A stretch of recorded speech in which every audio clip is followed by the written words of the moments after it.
Robbie. How are you doing? Welcome in, everybody. Hello, hello. Today I've been a bit faster on, like, starting the stream and being here for real. I hope you guys are having a good day. I hope you guys are having a great Sunday so far and you're excited to continue with the book. I know I am. Sleepy. I feel that. It's been a few days. I'm here now. We gotta do the book. I missed out the last 2 weeks. Like, I have to do it again, I'm liking the book. I want to continue. And we got to get done with it eventually so we can start with the next one that I've already bought.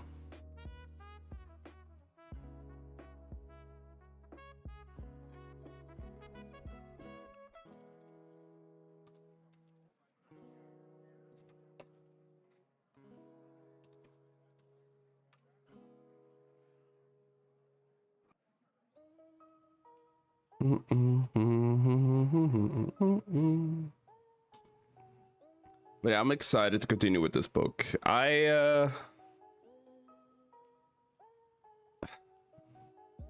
think the last thing that was there, that we did was the whole was it the Guardian or something? It's like falling over and the main character is getting like put on trial for having done something to the Guardian.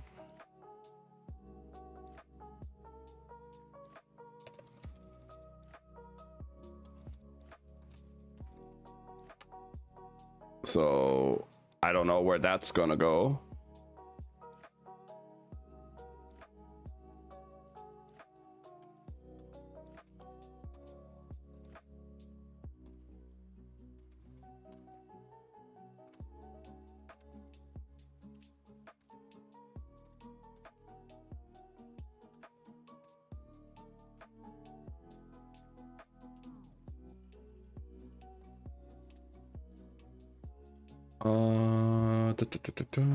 So yeah, I'm really curious. We're probably gonna do like 2 or 3 chapters, as always. And then oh wait, I should also hi. I haven't turned on my camera. I forgot. Hello.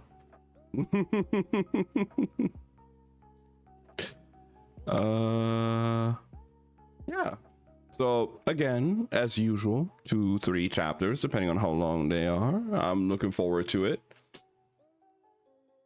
I want to get through this book because I mean it's great. I love it, but I'm also very excited for the other one that I've bought. So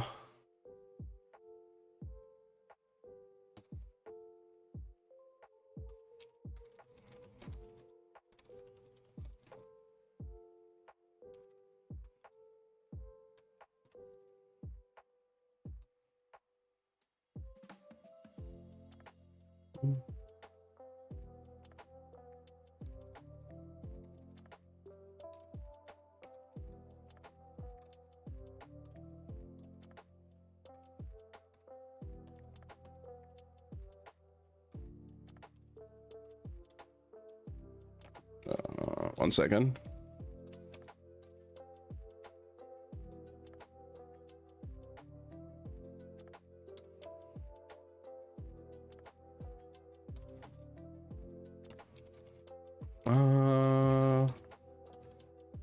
Okay. Yeah, so sorry. The next book that we've read that I've already bought, which that was a very spontaneous purchase, but I just had to because I like the author. I read the synopsis. I thought it sounded really cool. So, once we're done with this, we're gonna move over to this. If you've been in my reading streams for a while at this point, you may recognize the name of the author. This may or may not be the first book we're reading from this author, from her. But I mean, it's for a good reason. I love her books. They are so fun. Oh, wow. Yo, Bathing, thank you for the 6-7 bits. Oh, I also just noticed the little, so this is like every other book that I've bought so far that we've read on stream, right? Were paperbacks like this one. I liked the design of the cover for this one in the hot cover version way better. So I actually bought the hot cover version of this one. And I just noticed I can take off like there's like a little paper shell around it, which, I mean, the cover and everything looks cool. You have some info on the author and some other things here, like a little I guess like a little synopsis or something, and then you just have this. Yo, I mean, already I'm just, bruh. That looks so fucking cool. I'm excited. I'm excited. Sorry, it's not supposed to be about this book today. It's supposed to be about the other book, so we should do that. But also, like, the back has it as well. The back has the artwork and the front has that artwork. It's so cool.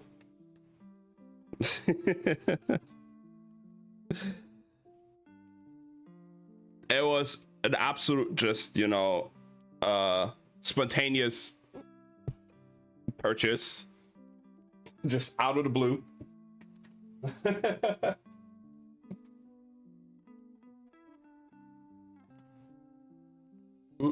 How you doing, Bathing? I hope you're doing well. We also really streamed much recently. Show you this as well. The other thing that you guys have ordered off of Throne for me, apart from the fucking maid dress, which, you know, we still have to, I still have to wash and wear. The little pin came in. Look at him, he's so cute. Little Himmel.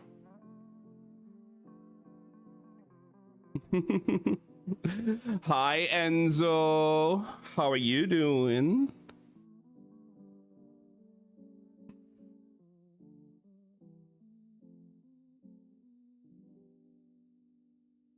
There you go. I just put it back in my little case. I have it just like at the base of my little fern figure. So it's just kind of like resting on the fern. I'm doing. How are you? I feel that. It's okay, Abby. Welcome back. Enzo, I've missed you on my anniversary stream. I see you were lurking, but you didn't say anything.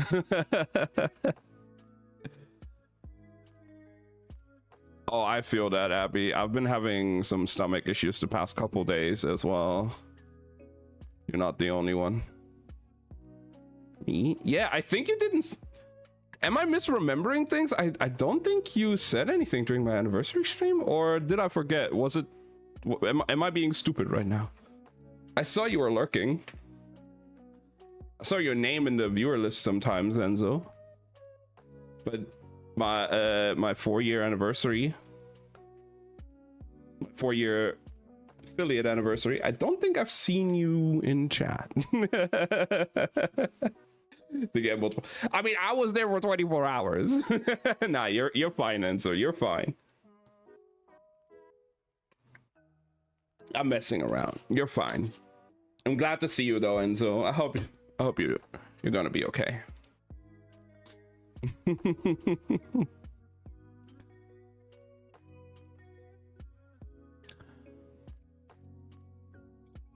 Almost for 20 people? What the hell?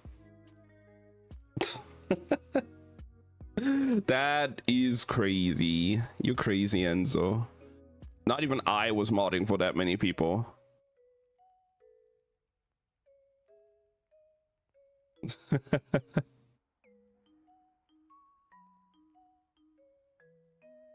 Yeah, so today, and I'm getting paid for one of them now. Ooh, look at you go, Enzo. Let's go.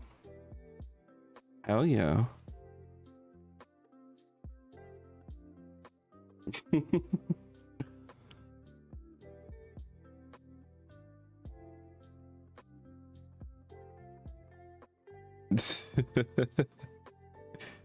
All right, well, again, today is gonna be another 2 or 3 chapters of this amazing cozy book. I'm really liking this so far. It's super cute. I mean, look at the artwork on the cover as well. This little cat dragon baby is so adorable.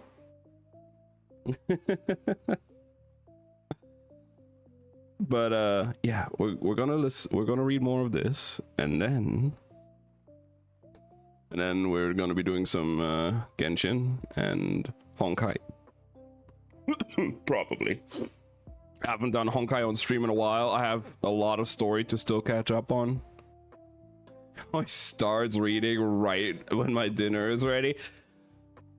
I've been consistent with my times, Enzo. I've been consistent with my times. I've always said 5 p.m.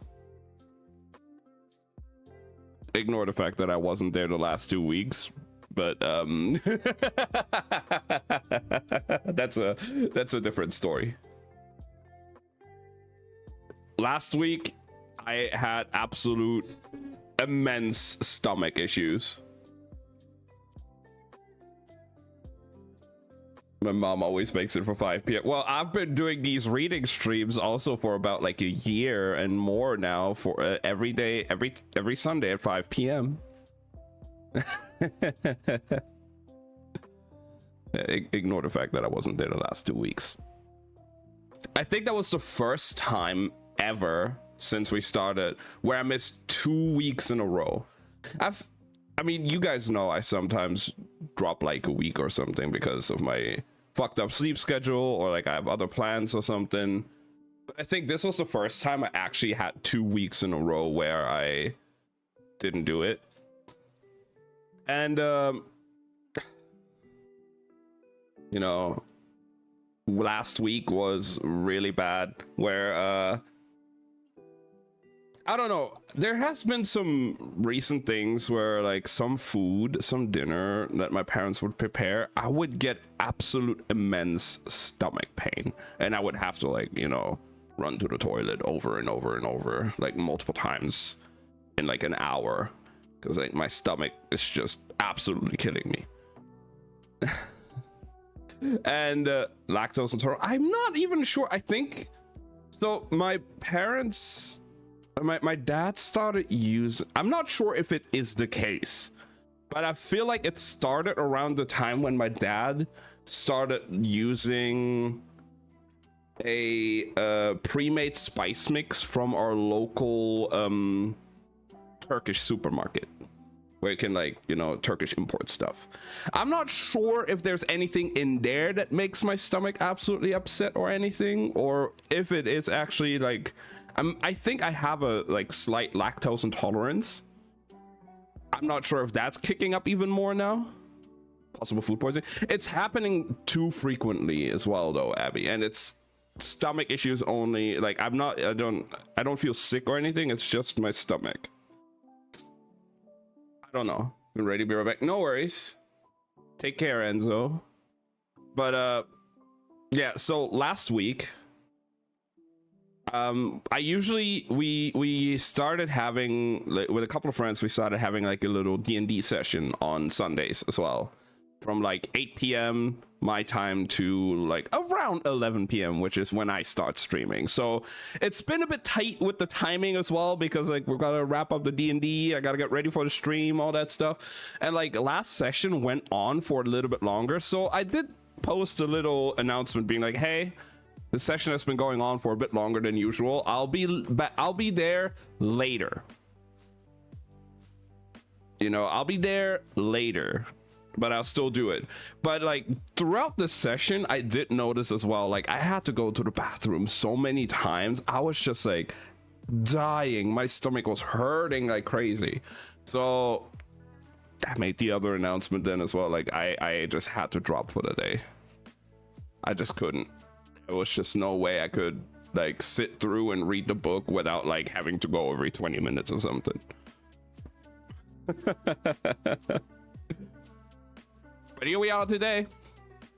Today I'm fine. No stomach issues. I had some amazing dinner.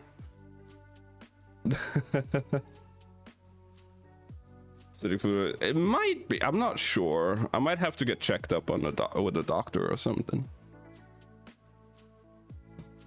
Who knows?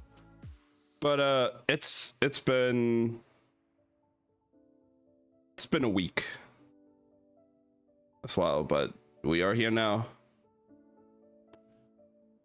Time to grind, because like I want to get back. I've been only really streaming these reading streams. I haven't really done many streams throughout the week now, have I? Apart from the 4-year affiliate anniversary stream, right? I gotta get back on track. Come on, guys.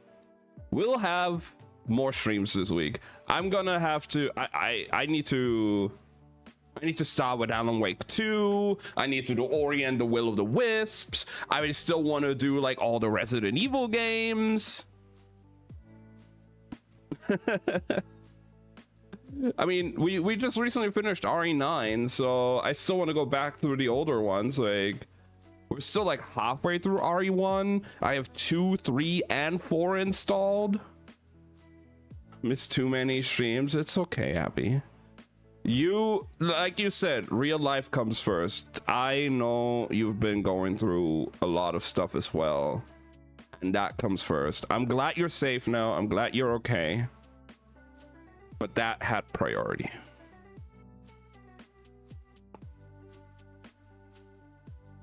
Yeah, we just recently finished RE9 because it just came out and I wanted to play it so bad. I'm a big Resident Evil fan. Like, I had to, and I fucking loved it. And I did promise before RE9 came out that we would do a marathon from RE1 through 8. And then I started having tech issues. My graphics card died. I had to get a new one. And then every other thing happened. Then my internet was struggling like crazy. So my streams would die constantly. It was a mess. And when I was finally, like, when most of it was finally fixed, we had like 3 days until RE9 came out. I don't think I could beat 7 games in 3 days. Although, to be fair, the Resident Evil games are kind of quick. And if I would have done like long ass 12, 13-hour streams, I know how to go through most of them fairly quickly. So there's that, but still, I don't think I could have done it. So we just did RE9 on release, and now we can retroactively go back and play through 1 through 8. We're halfway through 1.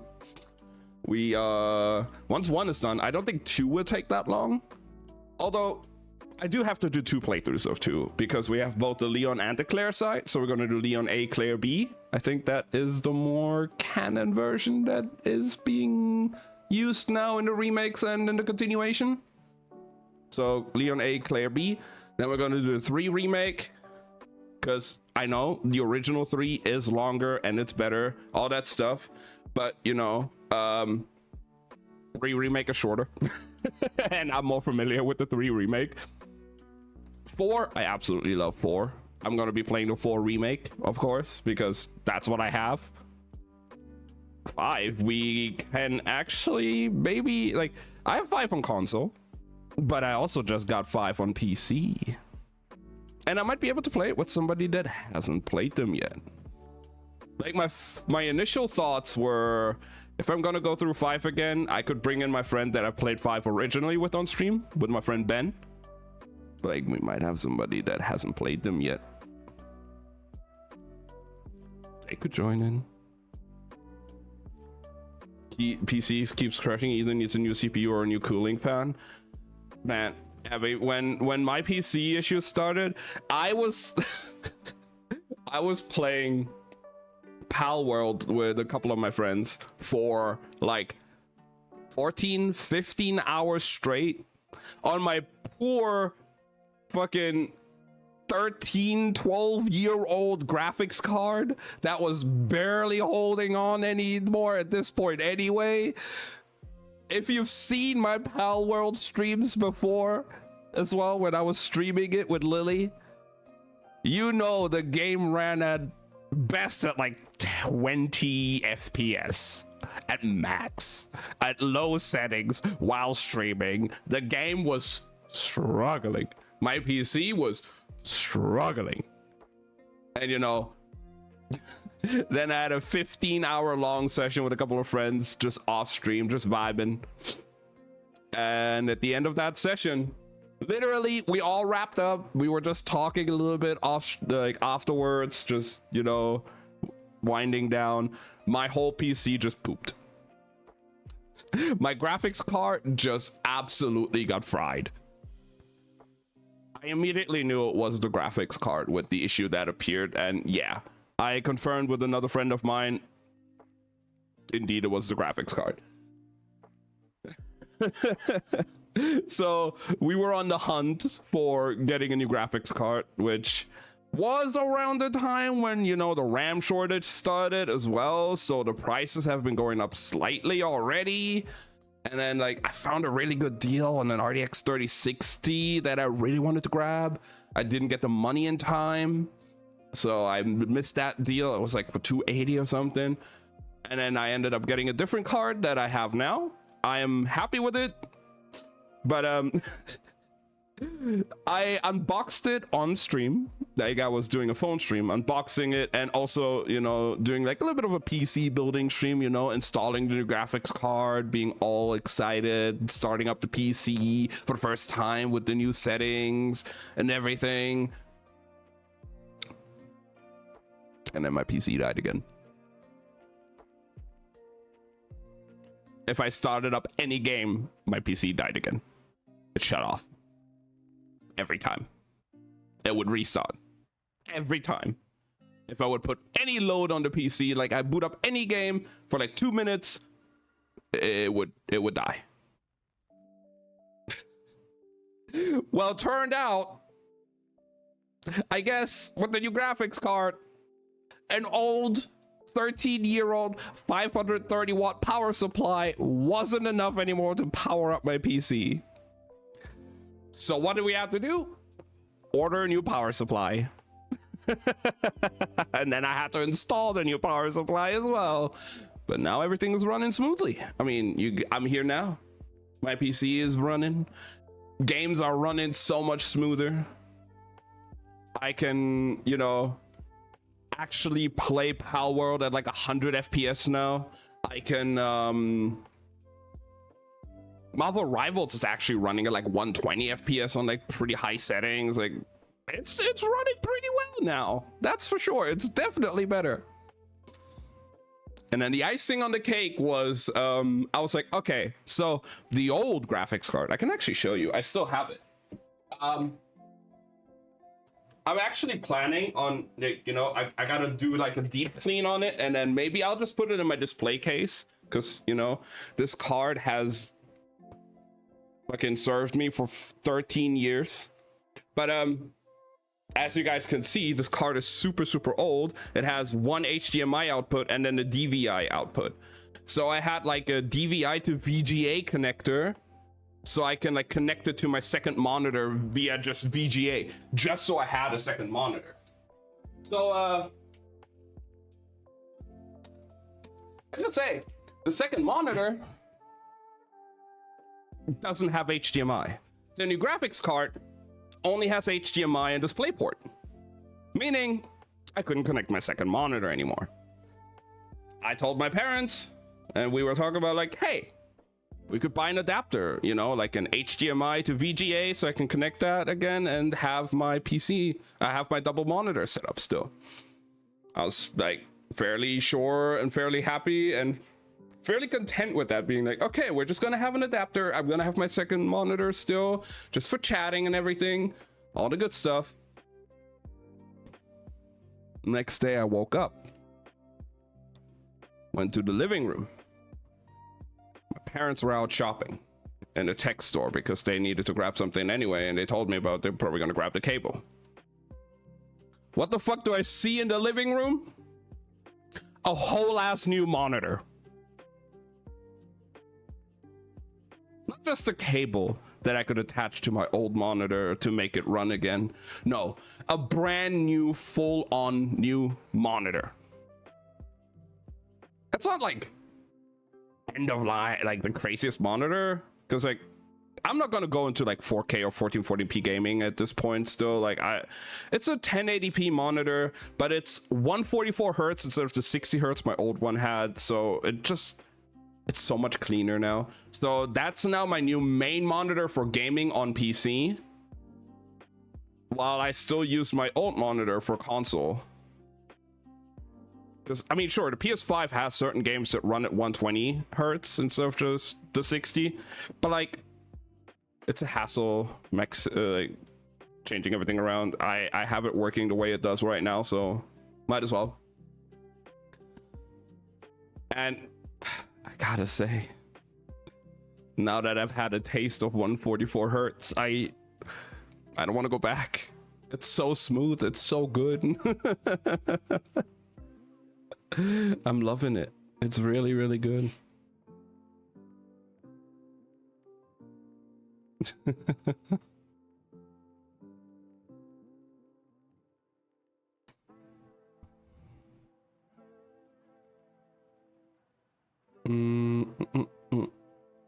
But yeah, that was like 2 or 3 days before the release of RE9, so that's why I couldn't really do the RE marathon beforehand, because I wanted to be there for the release of RE9 immediately. Like, we did an immediate stream. I think we started our stream like an hour or two before release. We just chatted for a bit. I think we did a little Genshin, maybe a little bit of Muse Dash. You know, Muse Dash is a game for me that I kind of just play when I don't know what else to play. And yeah, once the clock hits for the Resident Evil release, we immediately jumped into that. Wait, I think I was actually, what was I playing? I don't even remember what I was playing. Was I on Warframe? Was I farming something on Warframe? I do remember I was playing something else, and I had to like go in like a minute or two later because I was still like in a round or a match or whatever I was doing. But yeah, we straight went into RE9 as soon as we could, and I had a fucking blast. RE9 was really, really good. I absolutely enjoyed it. I can't wait to see what kind of DLC we're going to be getting and what that will entail and everything like that, because I'm fairly sure we have confirmed DLC coming. What kind of DLC? I don't know, but I think we have some confirmed DLC coming, and that's gonna be nice. Also, guys, not sure when this year, but there will also be a Silksong DLC coming out.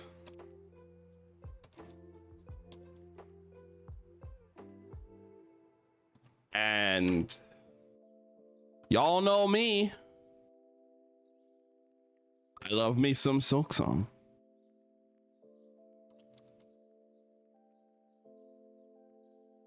Silksong Sea of Sorrow is an announced free DLC expansion for Hollow Knight Silksong scheduled for release. The expansion revealed on December 15th. Yeah, there's no exclusive date yet, but it will release this year. And I mean, Oh shit, I just closed down the music. No. But yeah, no, if you were there for the streams, guys, I absolutely loved Silksong. I am a big Hollow Knight fan overall. Okay, there we go. The music is back. I'm a big Hollow Knight fan overall. Hollow Knight was a fantastic game. I tried to actually do like the whole 112%. I am not good enough for that. I have to admit, I am not good enough for that. I might be pretty decent at the game, but I'm not that good. And I don't think I have the death counter anymore because like the exact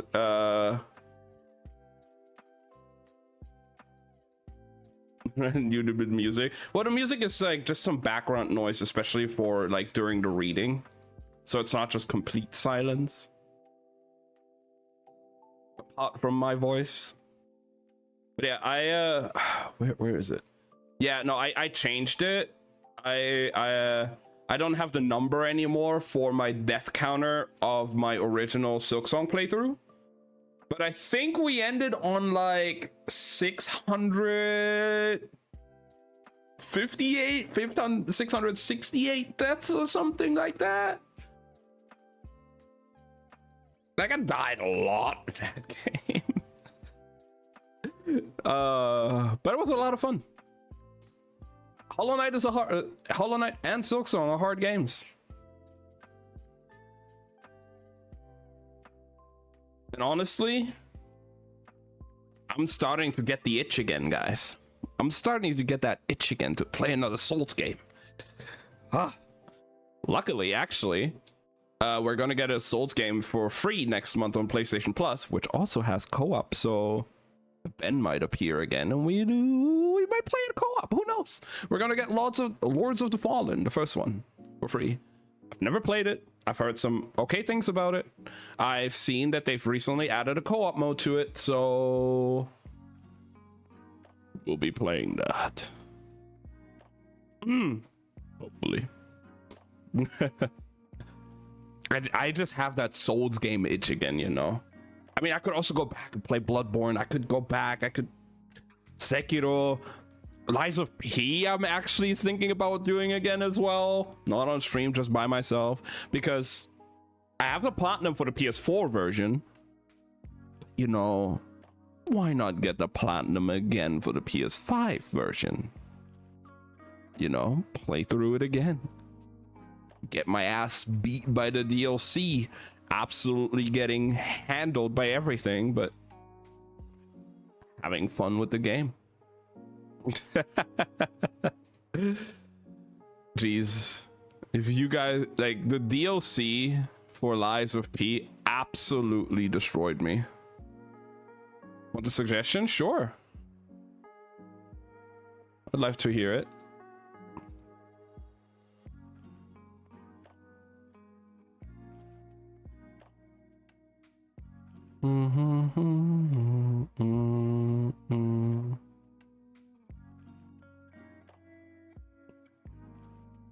That has been on my list, Abby. It has been on my list.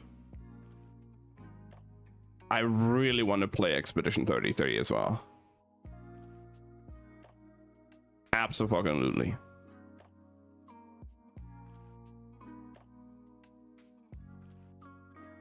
I just need to get my hands on it.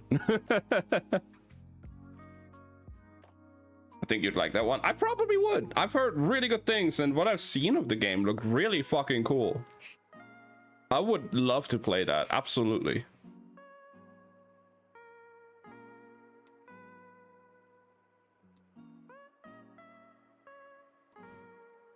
At the start of Act 3? Ooh.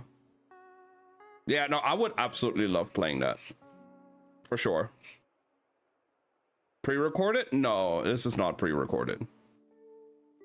We're just doing a little bit of chatting and yapping beforehand.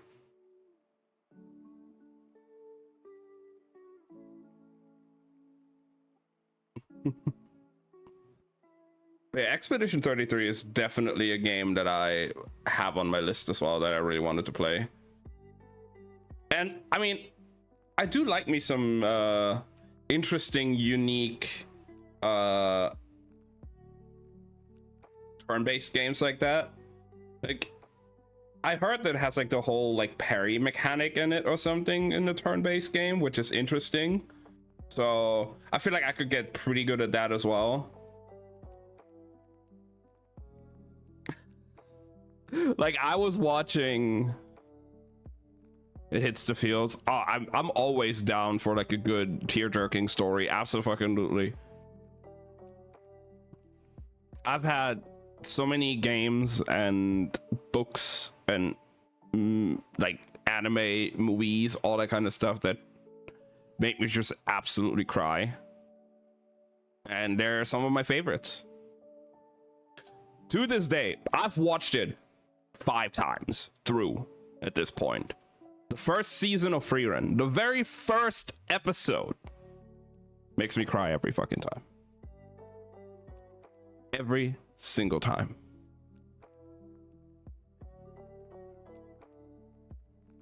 I've watched that like 5 or 6 times. It's not pre-recorded, James. We're just talking a little bit. We always have like a little bit of a yap session before I start reading. I have the book here, but it's just a little bit of yapping before we go into the book. You know, just catching up with the chat. I haven't been doing these reading streams for like 2 weeks, so there's a bit of catching up to do right now. But I have everything ready and we can start with the book in a bit for sure.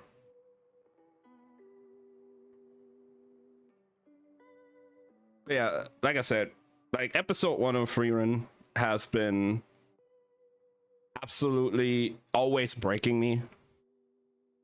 We're at the 1 hour mark. We'll see. That all depends on how much more yapping we do here.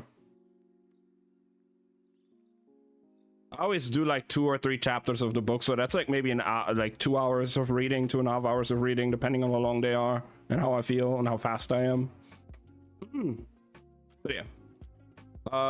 So yeah, Expedition 33 is a game that I'm definitely looking forward to play at some point. Absolutely. Let's. It's definitely up my alley. Hell yeah. I do all kinds of things, James. I'm a variety streamer, mostly gaming as well. Like Sundays are the readings.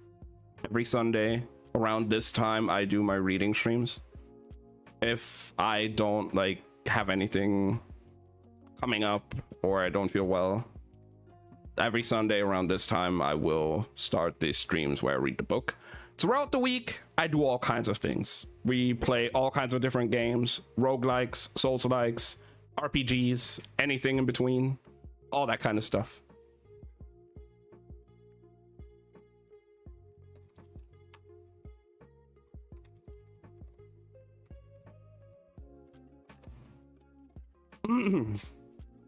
But yeah, I've been streaming on Twitch for about like 4 years at this point, and we've been doing these reading streams for like a year now, and it's been a lot of fun. It's definitely something I didn't expect to do as well as it does.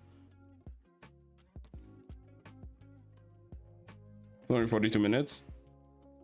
I've been live now for 42 minutes, yeah, but every Sunday around this time, around like 3 p.m. EST, 5 p.m. EST, is when I start my reading. Or when I start the stream, we do a bit of yapping, then we do a little bit of reading. Maybe we do some gaming afterwards as well, because the majority of my channel is still gaming. I've been just enjoying these books as well, and I've heard people, and it's like people telling me that they really enjoyed my voice throughout like the 3-4 years of gaming that I've been doing. So I decided to do this a little bit from time to time, and it became a regular thing. We're on our 10th book. I already have the 11th one planned out as well. So there's a lot of things that happen here. I'm a big Genshin player, for example. Like, I've been playing Genshin Impact since it came out 5 years ago, so that's a big part of my stream. And then all kinds of other different games. We recently finished Resident Evil 9. We're probably gonna hop into some Ori and the Will of the Wisp soon. Alan Wake 2. All these games are in my backlog. Hi, Oasis. How's it going?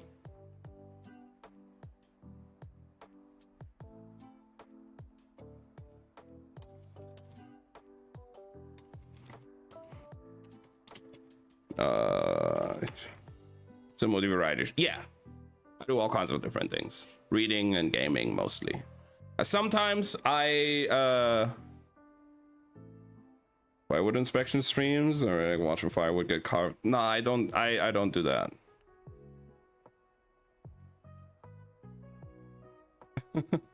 Hey, it's fine. Everybody has their hyperfixations and their hobbies. I do not judge anybody in any kind.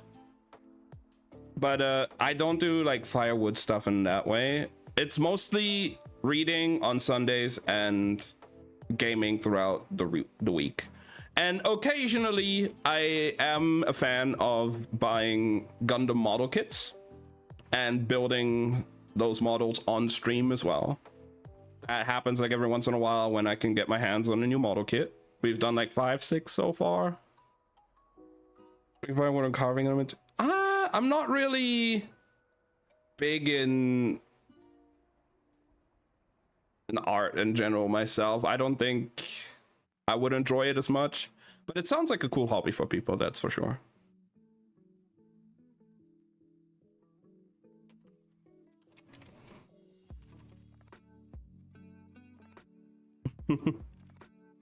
Stopping by before sleep to hear some chill wisdom. I mean, right now we're just talking about games. Like, I've been having the itch again to play another Souls game and just some other games. And like I said, I mean, Ori and the Will of the Wisp is going to be up soon. Since we finished RE9, there's a lot of open things right now. I think we do Ori first, because I think Ori is going to be shorter. And then Alan Wake, because that's going to be a bit longer. Like Alan Wake 2. So we're probably going to be do Ori as the next game. Second is a bit longer from the first one. I would have assumed so, but I think it's definitely still going to be shorter than Alan Wake 2. But yeah, so we're probably going to do Ori and the Will of the Wisps. Then we're going to be doing Alan Wake 2. Throughout, maybe we squeeze in a few Resident Evil games. I still want to finish the 8 games before 9. I mean, we've done 9, but you know, I still want to do 1 through 8. So there's a lot of things that I still want to do. I haven't really been active much apart from these reading streams, and even then, the last 2 weeks I haven't really done those as well, because I just either had a shitty sleep schedule or an upset stomach. But yeah, we're here now. We gotta do our thing. We're gonna be more active again throughout the weeks. We gotta punch out those games. I might have somebody else even for RE5 than what I've originally planned. Well, we'll have to see.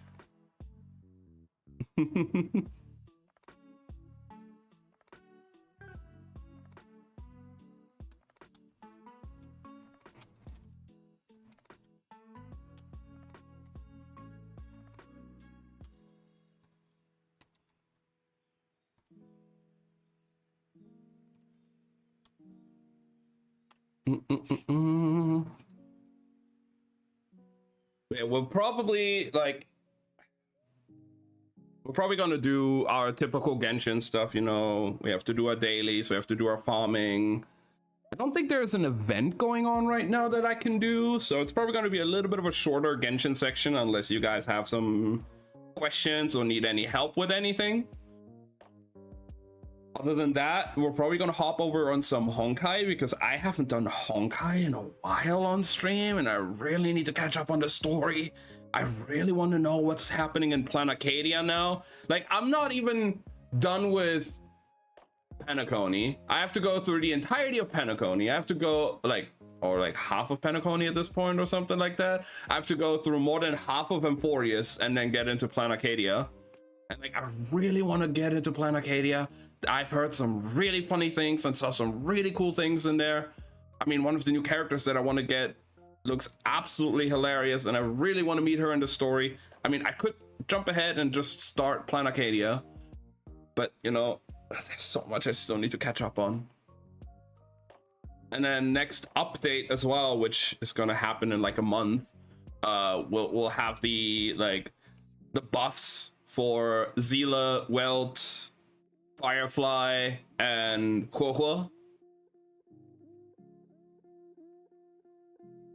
which I still am. I'm still not sure what exactly the Huohuo buffs are gonna be.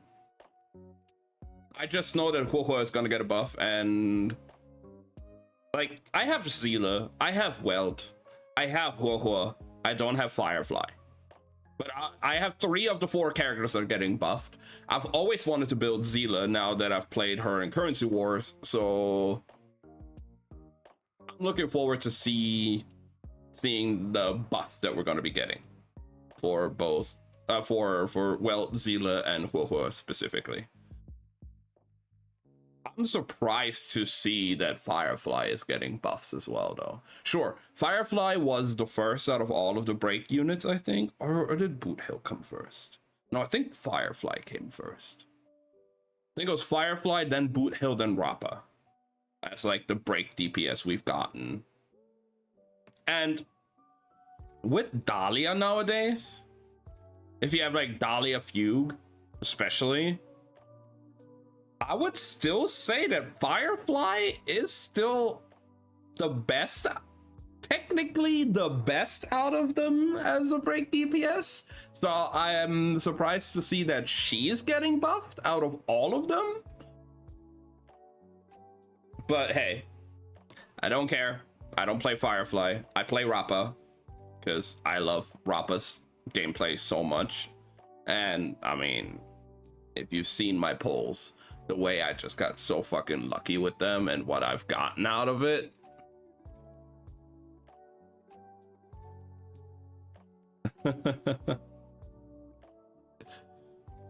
Very much looking forward to seeing where the meta evolved to. But it really, I mean, it's kind of just like with Genshin right now, where like the meta and the power creep is so like insane.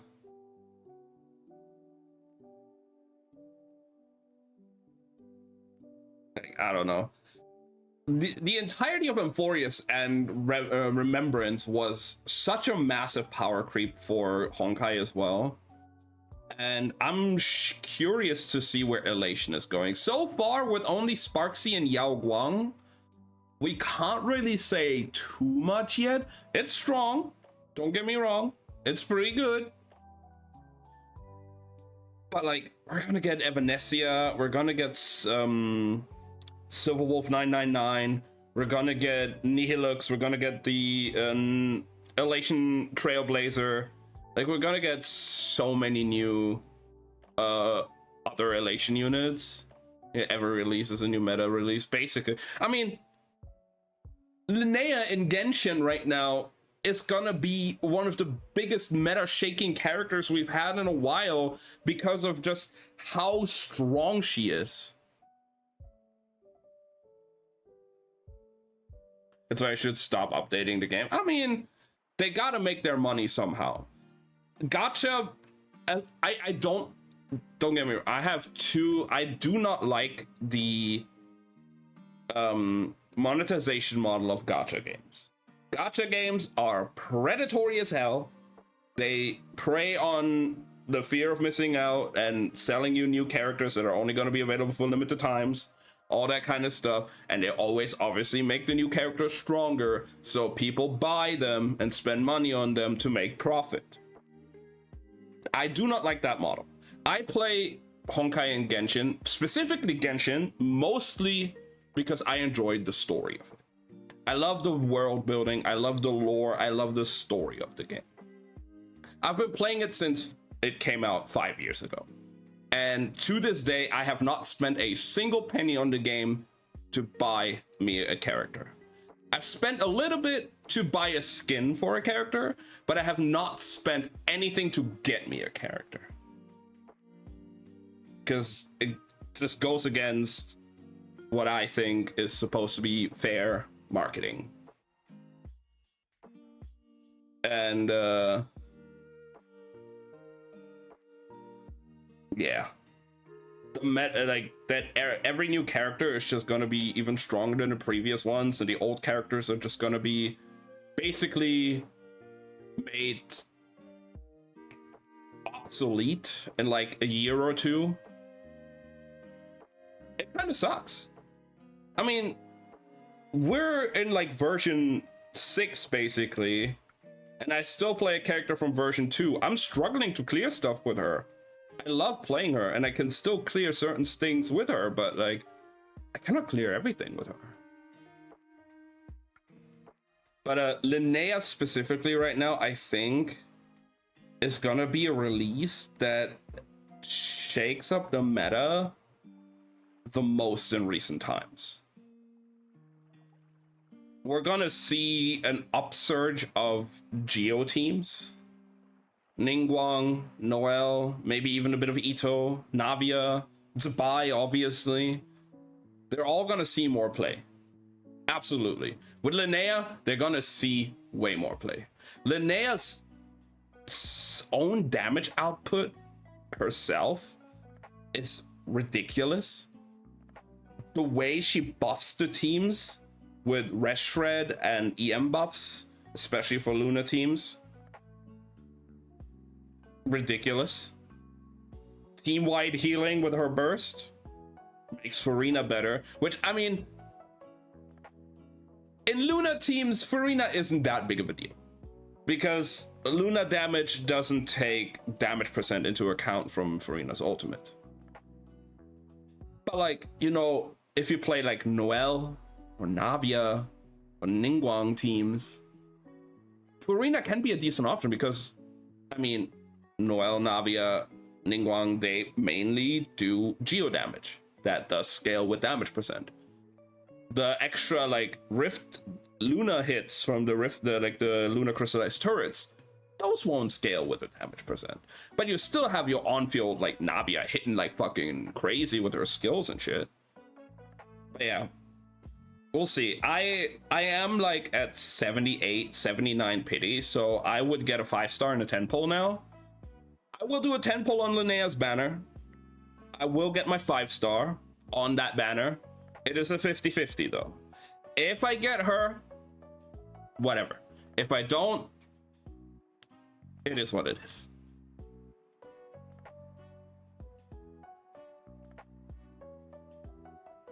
It's not like I can guarantee, it's not like I can force the character to come that I want. We'll see. She's gonna come out in like less than a week now, I think. So we'll see how that goes.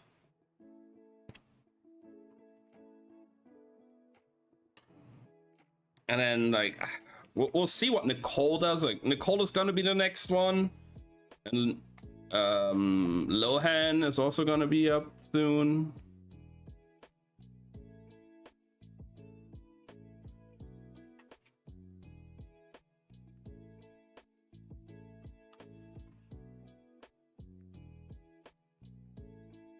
It's a new small character. I don't think we have any info on her yet. We know she has an animal vision, but I don't think we have any info on her kit yet, and we haven't met her in the story yet. Don't know who that is.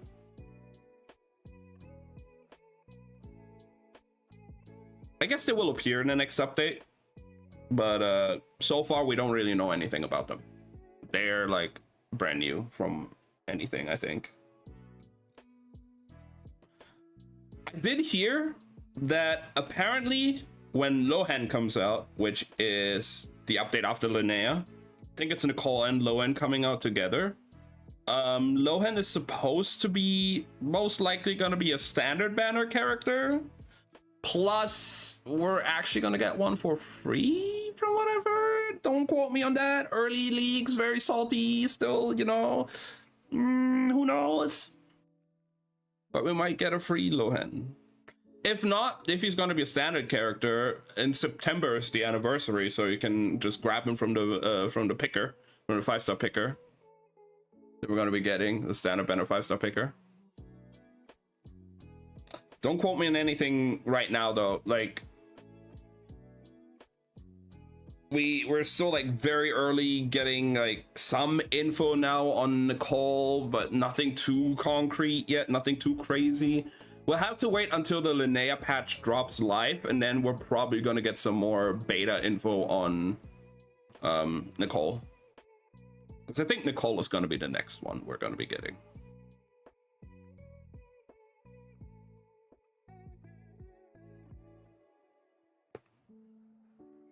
Actually see real quick. Okay, chapter 8 is kind of short. It's like 10 pages. Chapter 9. I forgot about Sandrone. Was there? Yeah, I think Sandrone is the patch after Nicole, from what has been said. But again, very, very early. It could all still change. It could be anything at this point. But I think Sandrone is coming soon as well. That is for sure. But I think it's Nicole and Lohan next.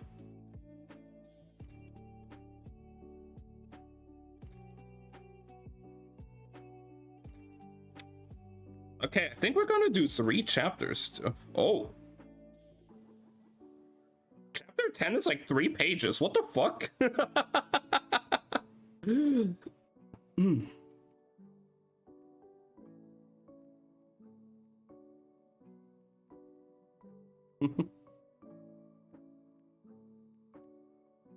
But yeah, we'll see what kind of info we're gonna be getting throughout the next few weeks. It's definitely gonna be more Nicole focused next. But I mean, Linnea is just stupid. And I still don't know what I'm gonna be doing with the Fontaine Chronicles. I might go for C1 Navia only at this point. But I also want to get Emily's weapon. There's so many things I still need to get. We'll see. I don't really have a lot of polls available, so I have to be careful what I do.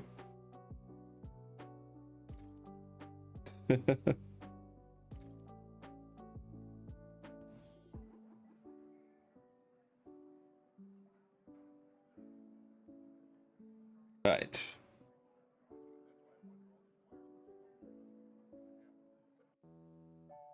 I think that's enough yapping for now, though.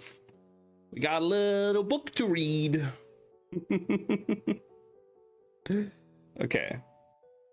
We're gonna do... Let's do around like 3 chapters, 4 chapters, depending on how I feel. All right. There we go. We're gonna be doing we're starting with chapter 8 today. It was hard to hold on to a really fierce, crackling wrath when you were filling your groaning stomach with hot buttered crumpets. It was a breakfast of these that Eloisia blamed for that languid, agreeable way she responded when Ivy reappeared, and anticipating Eloisia's decision to hurry back to the Papawick farm as quickly as she could before the council hauled her off to her hearing, suggested they take the carriage. "Do you think it's in there?" Ivy asked Eloisia as they rattled up the hillside, Crow swaying gently on a velvet cushion in her lap. When Aloysia looked up at her friend with surprise in her eyes, Ivy just smiled and shrugged. "We've met." "Enjoy your lurk, Abby. Get some good rest. I appreciate it." I don't know, Aloysia said, honestly. I've used that spellbook just about every day for the last 20 years. And I can't think of a counterspell for Shepherd's Warning. Shepherd's Delight just doesn't exist. Although it should. But maybe it's just because I didn't know what I was looking for. Maybe today I might see one of the old spells in a new light. Ivy smiled encouragingly. I know you will. Ivy knew better than to offer to help, but Aloysia suspected that as soon as her back was turned, her friend would be right behind her in her own way. And given her current circumstances, as small as that made her feel, there was very little Aloysia could do about it. Now, for instance, Ivy asked the carriage driver to pull up just off the dirt track, a little way below the Papelwick farm. Here, a small copse blocked them from view of anyone downhill, and a white fence around the Papelwick property did much the same job for anyone uphill. The gilt carriage was hardly the most inconspicuous of vehicles, but at least it had walls enough to have kept Aloysia from being spotted along the way. And up here, the locals would have seen fancy council carriages coming and going from the last couple of nights. Ivy was betting on them having lost interest by this point. If you get out there and keep to the trees, Ivy explained, you can get up to the greenhouse without bumping into any press. The unspoken part, of course, was that the press were the least of their worries. The farm was almost certainly overrun with counselors, who could be even more of a problem if Aloysia should happen to run into one of them in an interrogatory mood. Fucking hell. Words are hard. Sorry. How much longer do you think we can delay the hearing?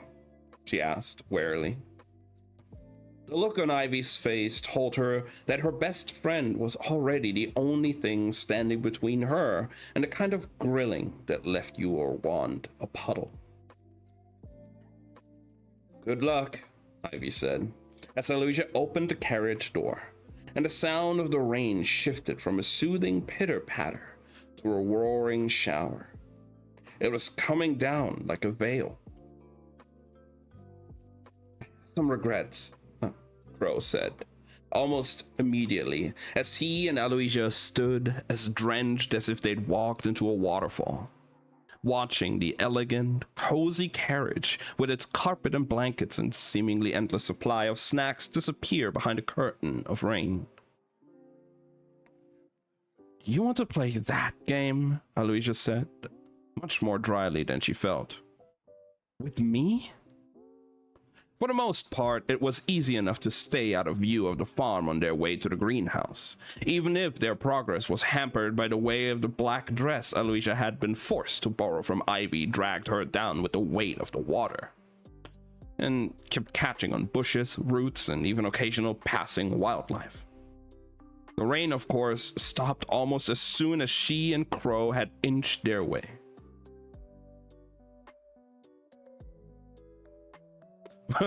Wait, what is that? The book attacks?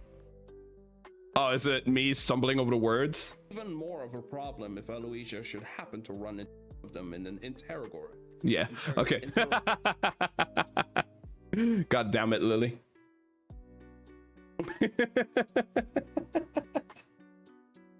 That's good.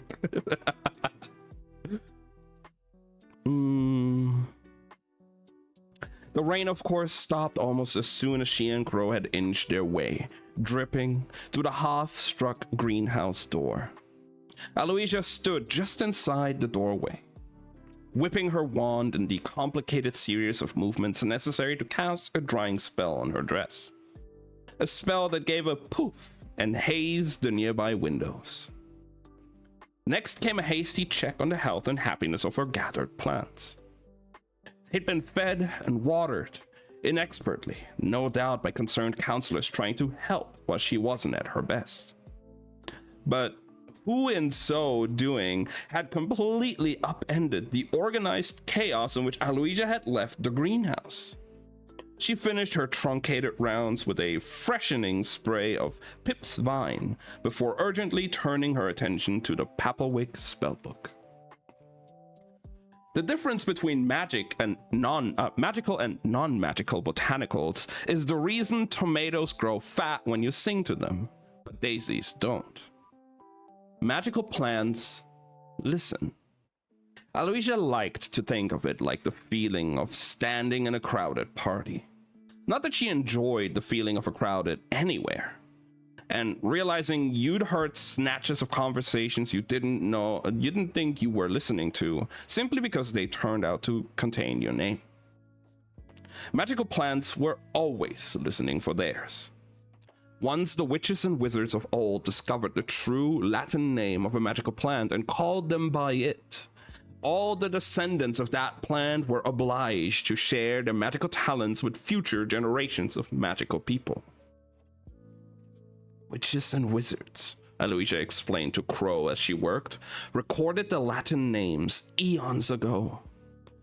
Once you know those, you know what they can do. Tomatoes, for instance. Aloysia turned the pages of the book, scanned the name of each spell, are known magico-botanically and botanically as Solanum lycopersicum. Do you know what that means? Tomato? Crow said dryly. Aloysia raised an eyebrow at him again. Try again. Okay. Solanum, like solar, so sunshine? She shook her head and he huffed. Little sun? Solanum means comforting or soothing, and lycopersicum is wolf peach. Oh, of course, comfy wolf peach. Crow nodded, deadpan. Why didn't I think of that? She laughed and patted him on the head affectionately. Witches and florists and gardeners and horticulturalists through the ages talk to each other through the names of their plants, she explained merrily. This was one of the aspects of her work that she loved the most. The Latin names and the common ones. Tomatoes are one of the most potent magical botanical ingredients. Crow made an incredulous noise. Skinned and warmed, they can ease emotional pain. That's why tomato soup's so soothing. So, solanum. In a paste, they'll slow the effects of a werewolf bite. Lyco, like lycanthrope. Whole, they'll ward off werewolves in the first place. Lycopersicum. But they're messy and they squash easily. I think that's why they're replaced with garlic in so many non-magical stories. She put her head on one side, thoughtfully. Which is weird because Allium sativum just means cultivated garlic. It's not magical at all. Now, why do you let it grow all over the farm? You just like the taste? Oh, no. That's wild garlic. Allium ursinum, she said, offhandedly, and turned her attention back to the spell book. I'm buying this book. It's very good. It wards off bears.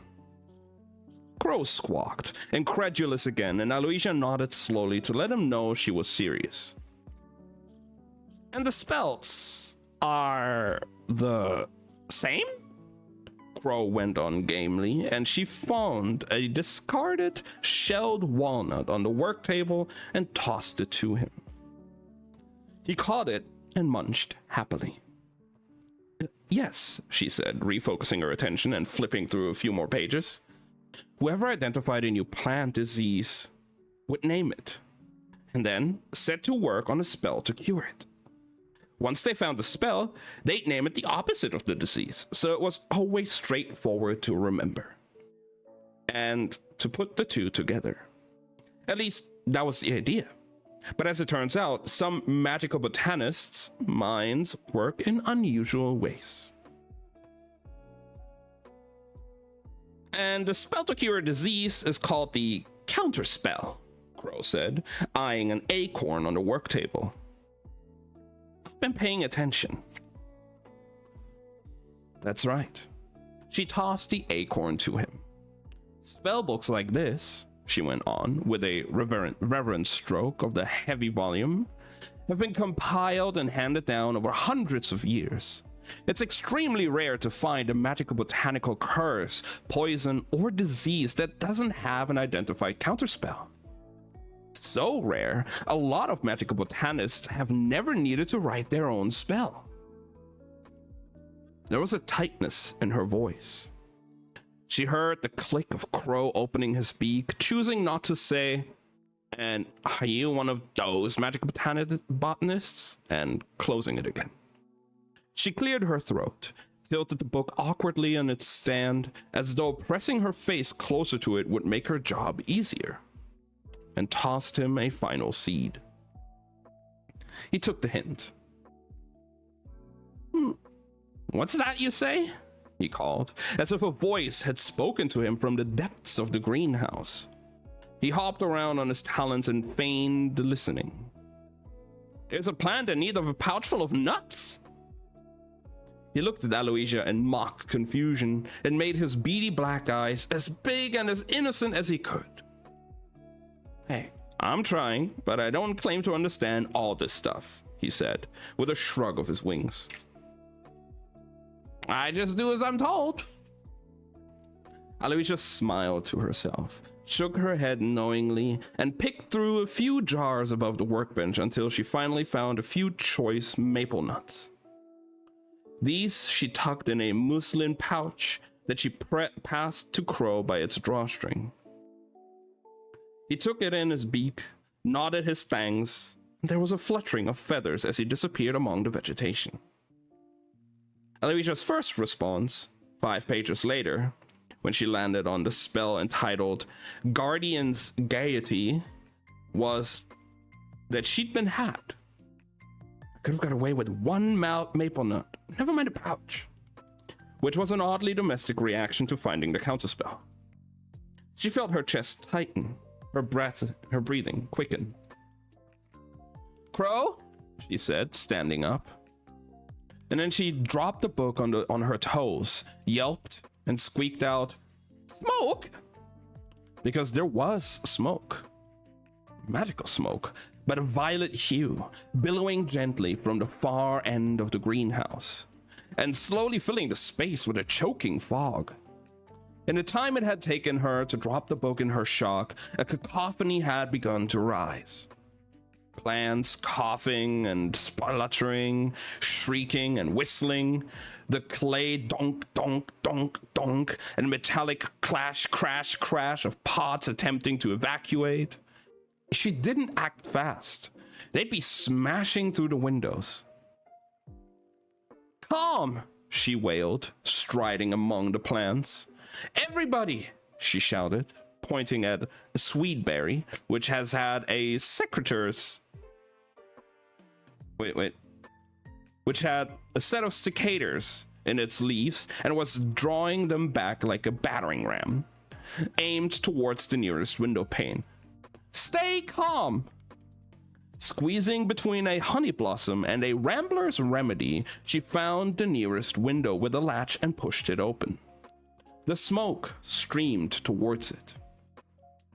She grabbed a watering can, jammed it under her arm, and marched towards the source of the billowing, which turned out to be a corner under the shelving among the sacks, crates, and trellises, which, of course, were alight.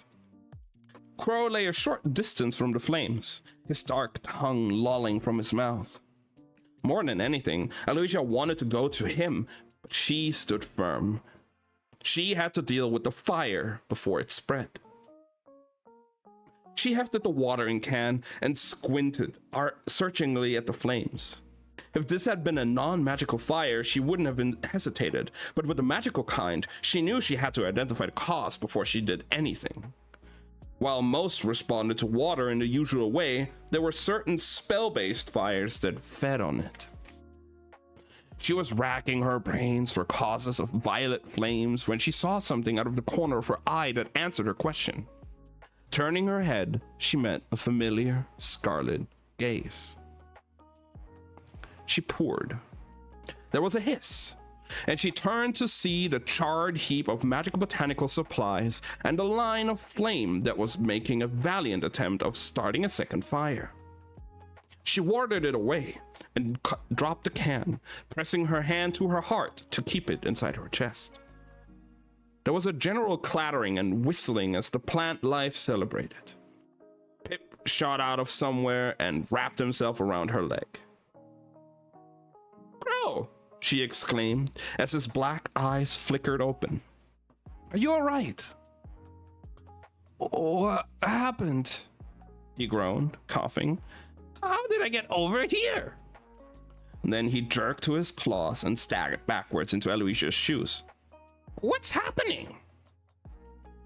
The small cat dragon had emerged from the shadows under the shelving and was stalking towards Crow. As the familiar stepped into the daylight, the glow of his red eyes faded. "There you are," Eloisia breathed, as Crow tried to claw his way up to the front of her dress. "It's all right," she told Crow, scooping him up and setting him on her shoulder. Then she bobbed down to greet their visitor, and Crow immediately vacated. Pip mustn't have been sure either. He unwound himself and slunk away. Welcome back, Enzo. I hope you enjoyed your dinner.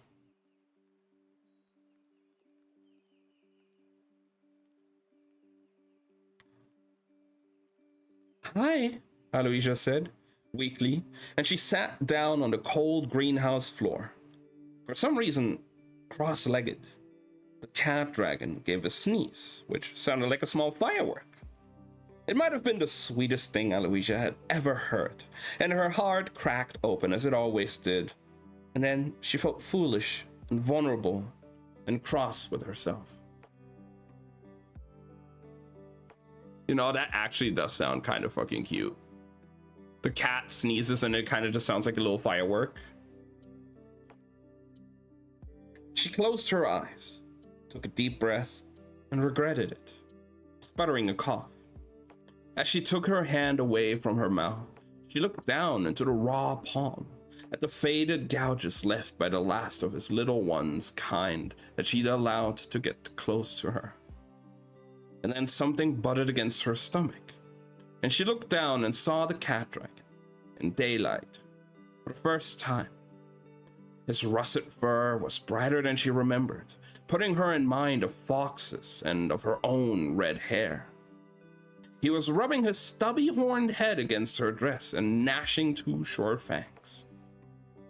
He looked up at her, and his eyes were huge in his feline face, and they were pleading.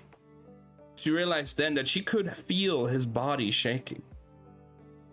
She scooped him up in her arms, felt the impossible softness of his fur on her skin, and held him the only way she knew how, like a baby.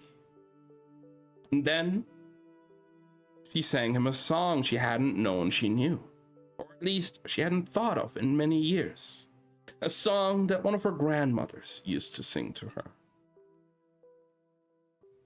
"When the sun lays deep and low," she sang, "underneath the skies, and she knew that she was who this cat dragon had for however long, and she got the words right.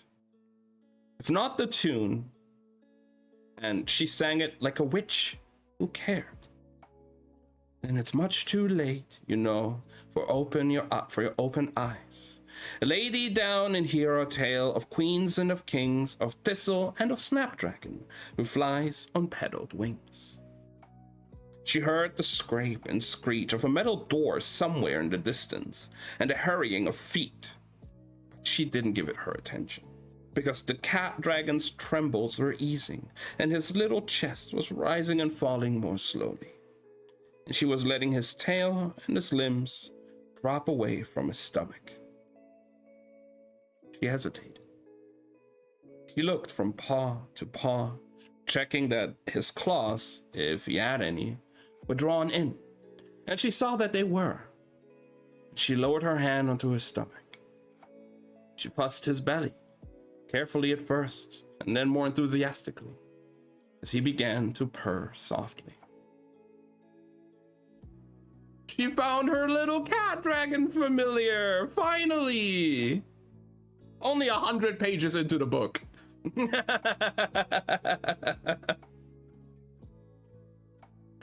She could hear voices nearby, but not what they were saying. The cat dragon rolled onto his stomach, and she felt a pang as she watched, fully expecting to see him drop down onto the greenhouse floor and pat nonchalantly away. Instead, he heaved himself up and pushed his furry head against her chin, and she pushed back. And then she lifted her chin, and she smoothed the fur from the top of his head over his bumpy spines to the tip of his tail. As her hand skimmed off the end, the air around it crackled, and she stared at as the crackling glimmered into sight like a filament. Tiny, flickering forks of light, not one of them thicker than a cobweb, traveled with a sizzling sound up her arm and down the cat dragon's tail, raising the hairs on both.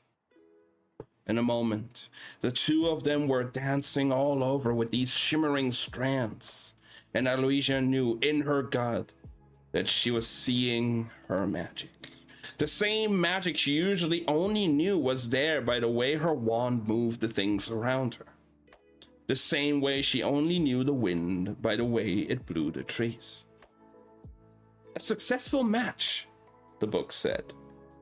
And her mind now repeated, will reveal itself when the breeze becomes lightning.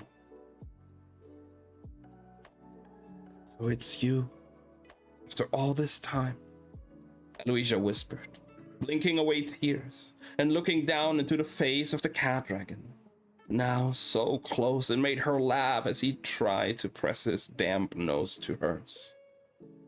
She let him, and the magic flared with rose-pink light that made them both shine with the same reflected shade for the briefest of moments. It was gone. I did it. Is that your official statement? Said an unfamiliar man's voice from above, and she looked up into her craggy, unimpressed face. From behind the man, Ivy pushed forward and knelt down. She looked from the cat dragon to Aloysia with a joy behind her eyes that she couldn't express. And then she gave Aloysia a look she knew was meant to steal her, and said, in a tone that was trying for level but failing, "It's time, Wick."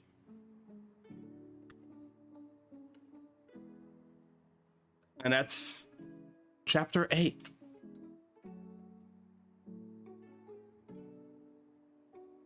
I am very happy for Aloysia to finally have found her little cat dragon. It only took 100 pages. But she got there. This book is very cute. I love it.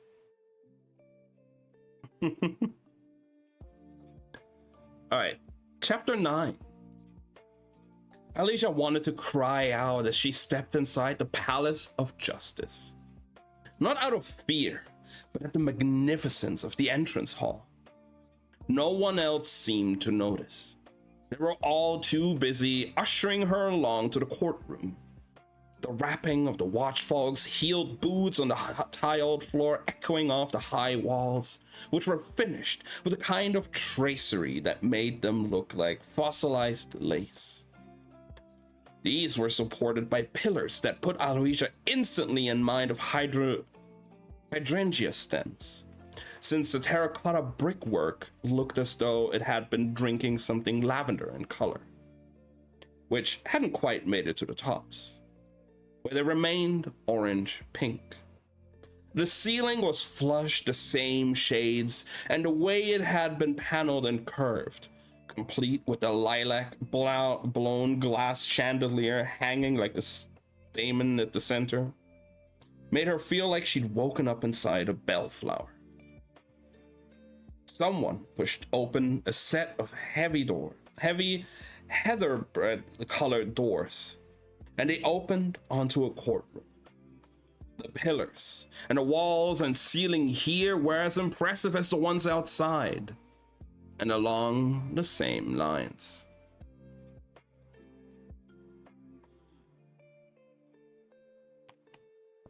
The doors had creaked on their hinges. There you go. And the sudden squeak had made the cat dragon in her arms give off one of his own and burrow his warm, fluffy head into the crook of her elbow. In spite of the wave of fear at the side of the courtroom, Aloysia's heart swelled with gratitude. The watchfolk had tried to remove the cat dragon, of course, but her new companion wouldn't be separated from her. He'd hissed and spat, flicked out a forked tongue, and, when that didn't deter them, begun to smoke dangerously from his mouth. Aloysia looked down into his wide eyes and stroked his head and neck until the lids came down. She hummed the song she'd sung to him in the greenhouse all the way along the courtroom's gallery. Most of the white stone seats, she noticed out of the corner of her eye, were occupied. She was directed through a low metal gate and into the witness box, which stood like an island in the center of this part of the room. Inside, she found a small metal stool that seemed to grow straight from the ground, and she sat on it, tucking up her knees and perching her feet in their burrowed flat shoes onto metal curves like tendrils. She nudged the cat dragon, her cat dragon, into a comfortable position in her lap, and the hum finally died in her throat as she looked up the judge's bench. Behind the terracotta frontage, 3 figures looked down on her from raised seats. Sassafras, noticeably lower than the other two, so that the trio dipped in the center, was fixing Aloysia with an unreadable stare. On his left, the stout, silver-haired witch who had proffered the white gobstoppers to him on harvest night looked on, stony-faced. On his right was a woman Aloysia didn't recognize.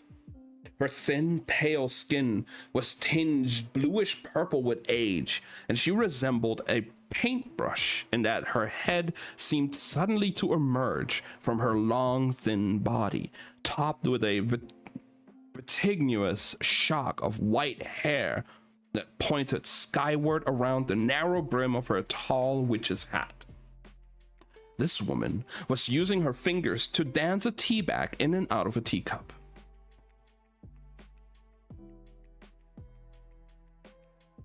"Oh, must you, Mahonia?"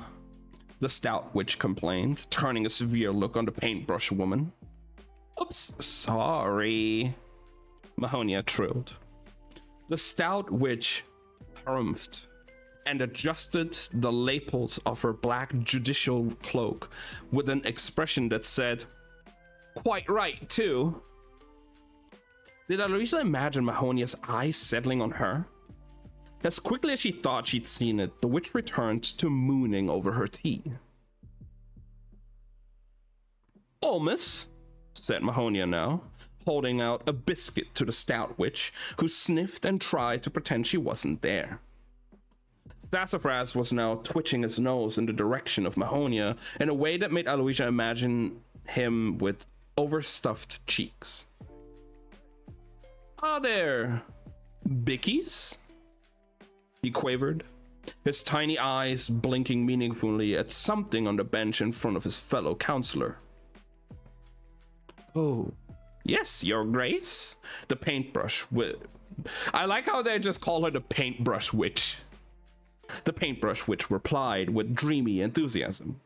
Oat, raisin, or chalky? Or I might have one or two of those pink wafery ones.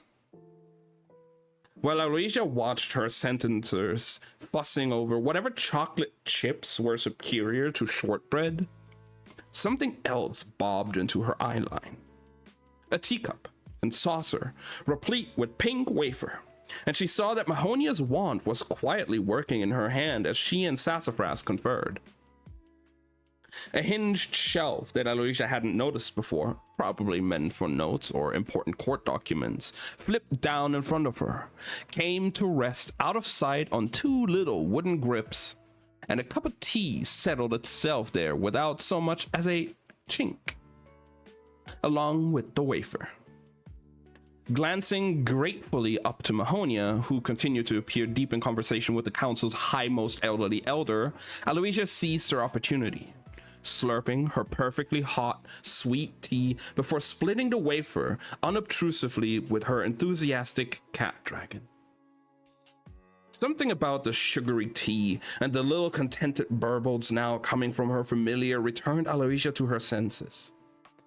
She rested a palm on his warm fur, feeling a reassuringly thumping heartbeat through his ribs, and her shoulders relaxed. I can do this. I got my cat dragon today. I can do this.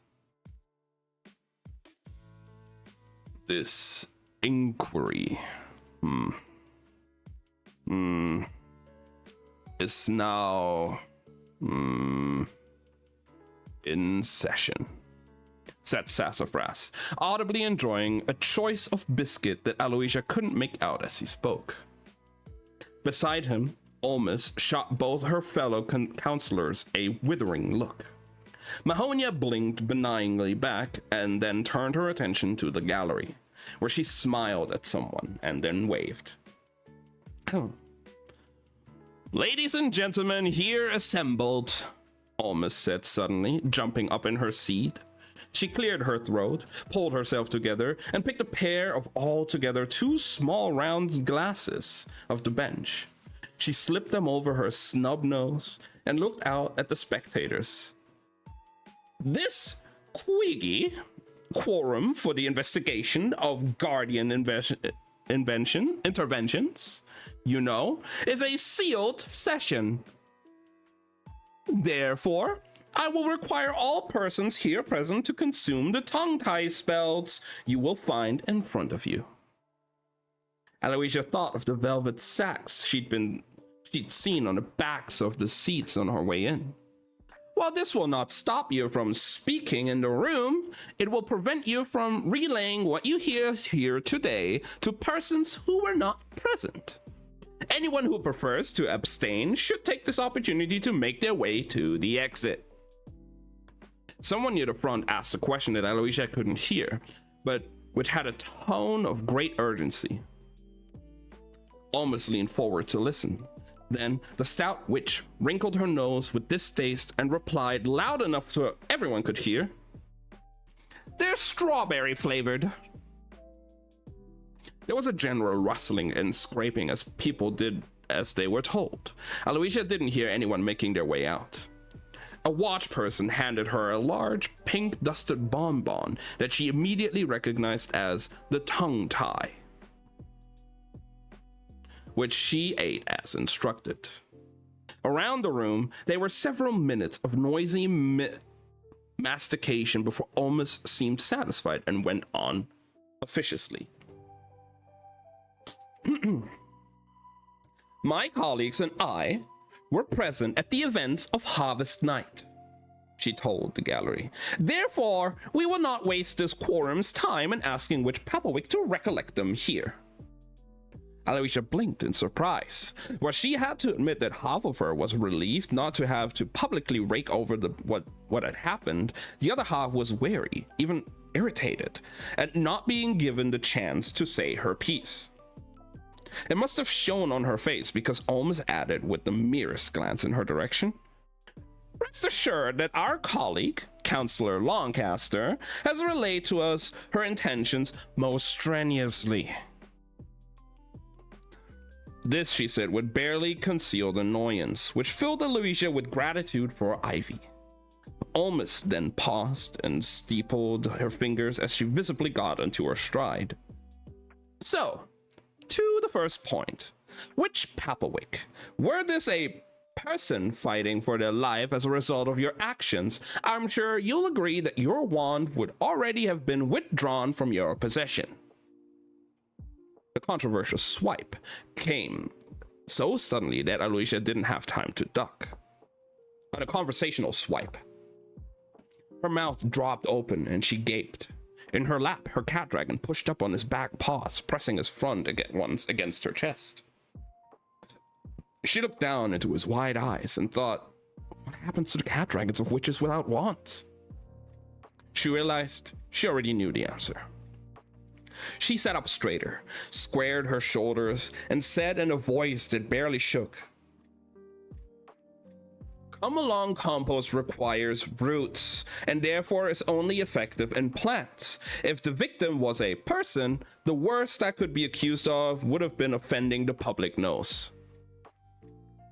This got a ripple of laughter from the gallery that Aloysia hadn't expected, and which Olmus visibly disapproved of, her mouth pinching like a cat dragon's rear end.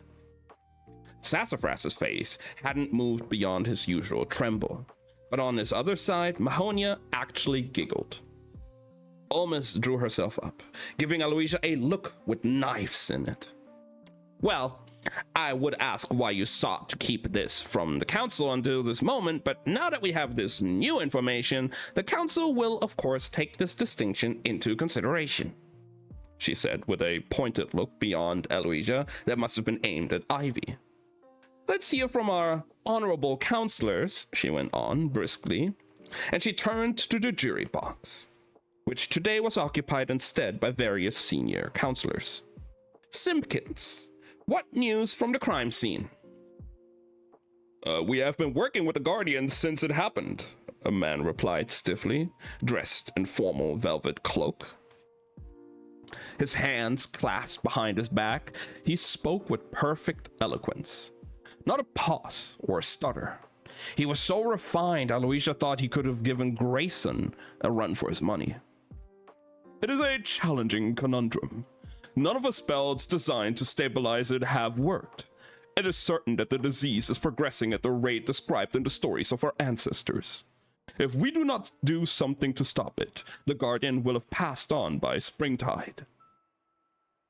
The room descended into gasps and a clamor of chatter.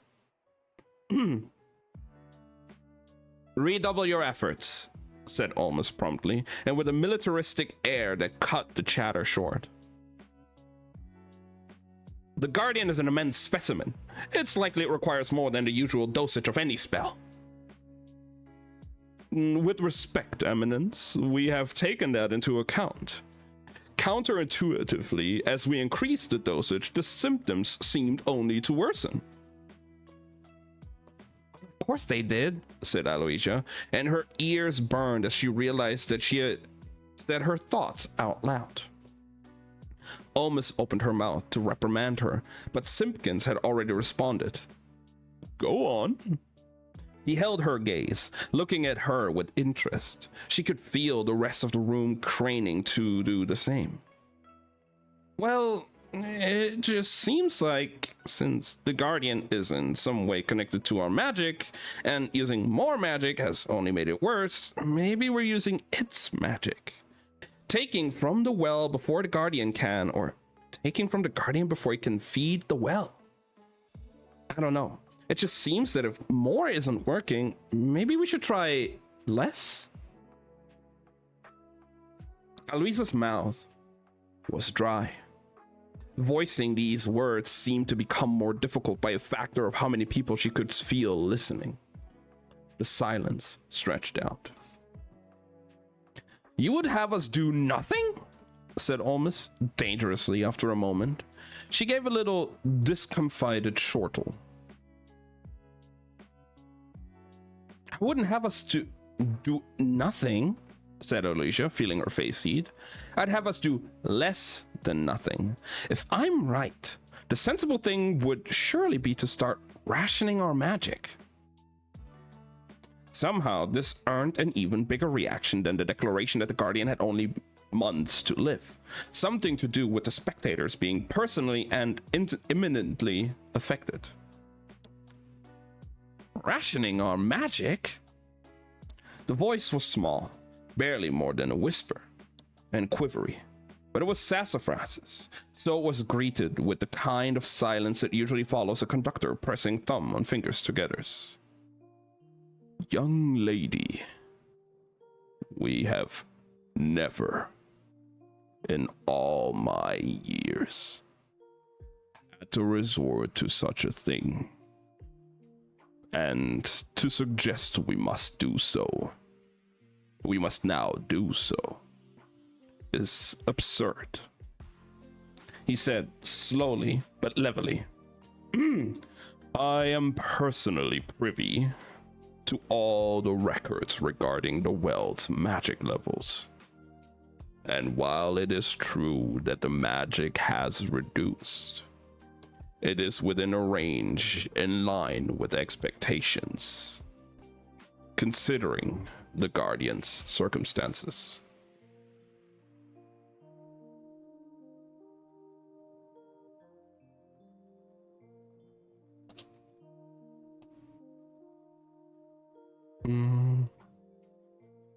One second.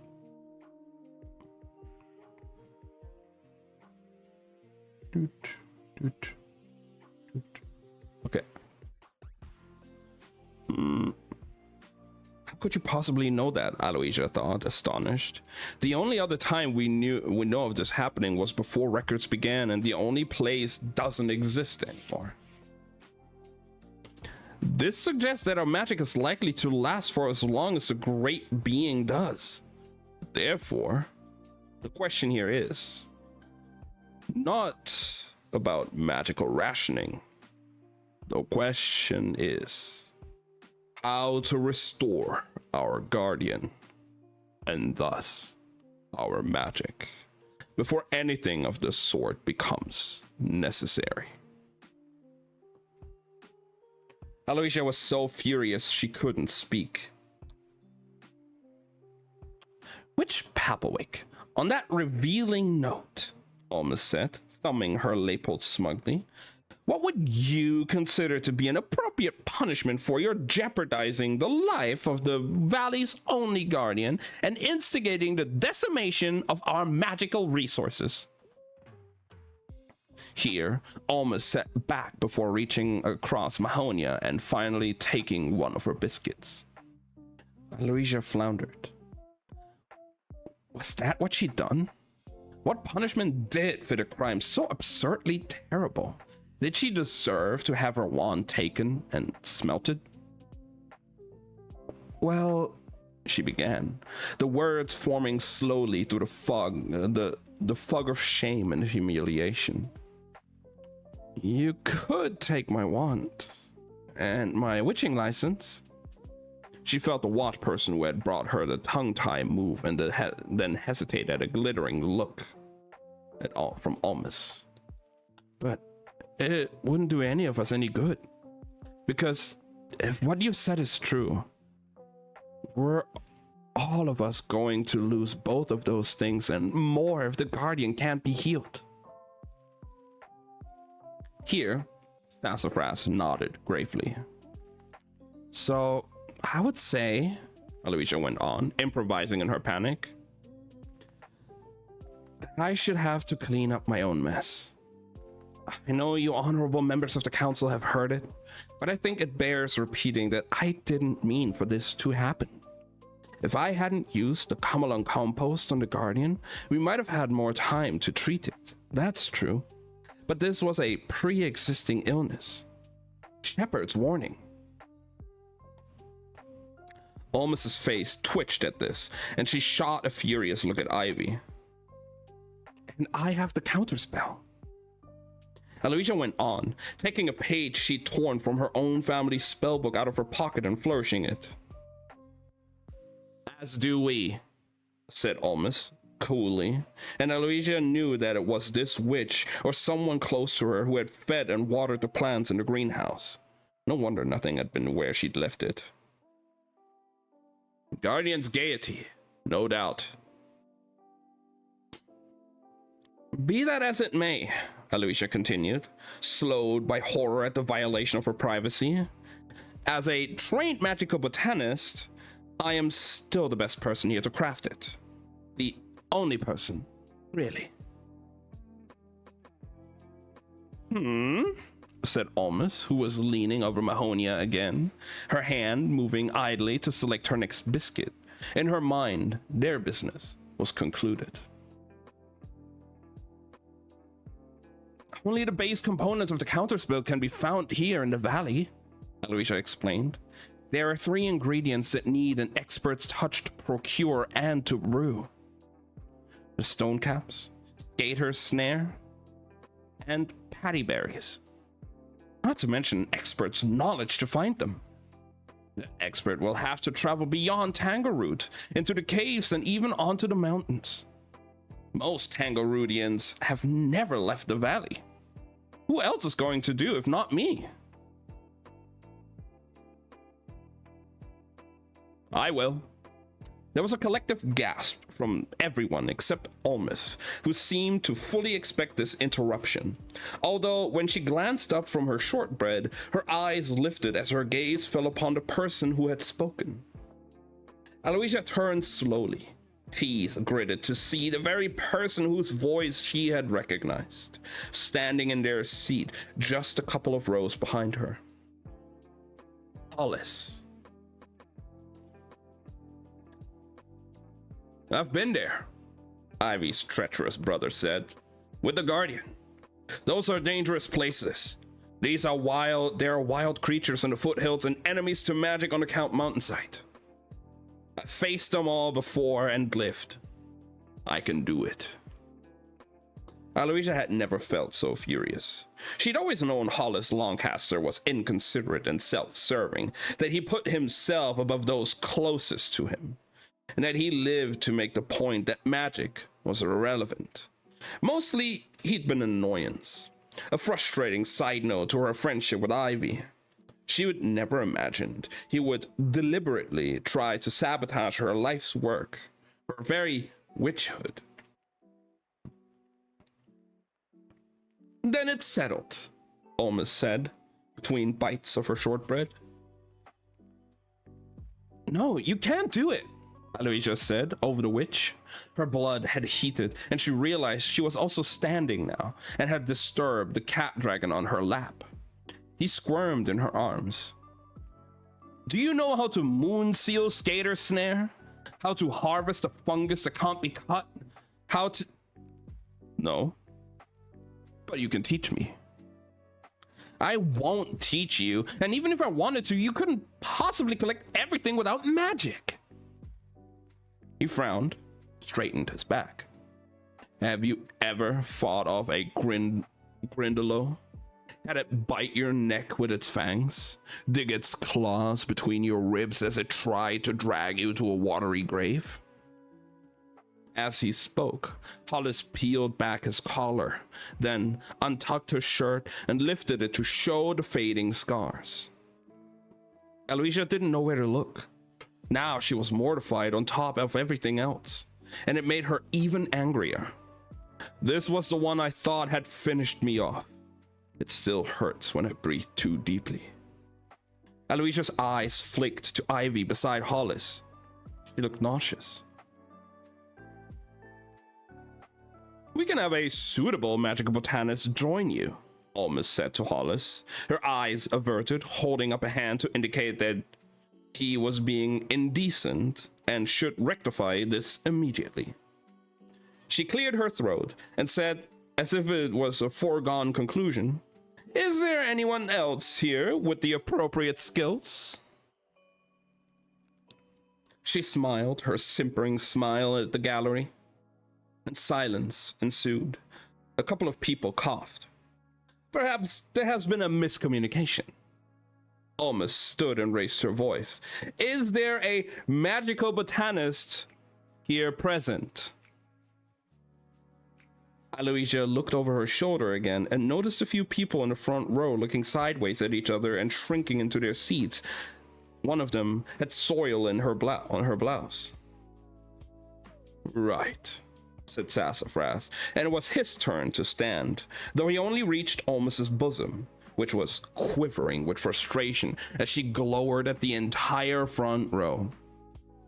The decision seems clear. Witch Papplewick wishes to keep her witchly oath and help to rectify a situation that is of her own making.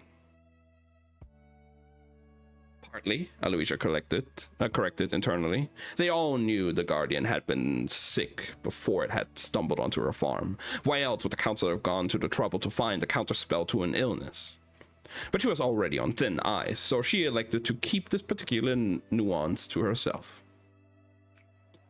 And this non-magical gentleman, the shepherd, you say? Sassafras asked, squinting at Hollis, then turning to look at Mahonia, who nodded, smiling. The shepherd is willing to risk life and limb to protect her in this endeavor. Witch Papplewick and the brother of Witch Longcaster. When can the two of you leave? With respect, I can look after myself, high most elderly elder, Aloysia said, as deferentially as she could manage, though an image of the Grindylow scars flashing through her mind undercut her words. I have my wand. Your wand won't do much without a weapon, Hollis snapped. Then give me a weapon, she snapped back, eyeing the scabbard at his belt. It was empty. Are you trained in sword fighting? Hollis said, following her gaze. You'll cut someone's ear off. Can I start with yours? Enough, Sassafras shouted, and Aloysia jumped, making her cat dragon mule. She hugged him to her apologetically and dusted down her skirt with her free hand. The two of you will go together, Sassafras said, his voice quaking with more than age. Or, Witch Papplewick, your wand, your witching license, and your familiar will be removed. He was breathless with indignation. And Mr. Longcaster, all records of your service as Shepherd of Tangleroot shall be expunged. So, I ask again, when can the two of you leave? Aloysia glared over her shoulder at Hollis, who returned a scowl before they both turned and nodded at Sassafras. But he wasn't finished. Immediately it is. But mark you this, he said, his tiny eyes pinned sharp. Should our guardian pass before your return, you will both be held responsible for the end of the valley itself. And that's the end of chapter 9.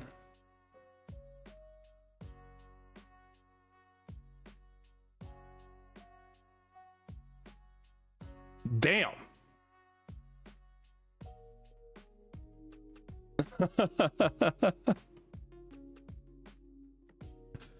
Damn. That was an intense court session, huh? Yikes. All right. I saw that chapter 10 is only like 2 or 3 pages.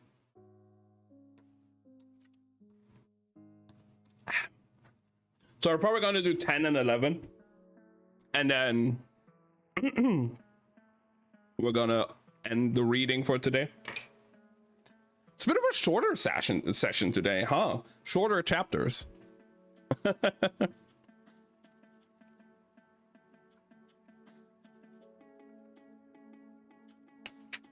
Oh no, wait, chapter 10 is a bit longer.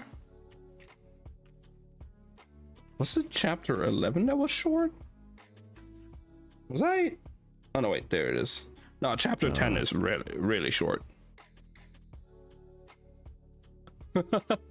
Okay, I think the nut just didn't work correctly.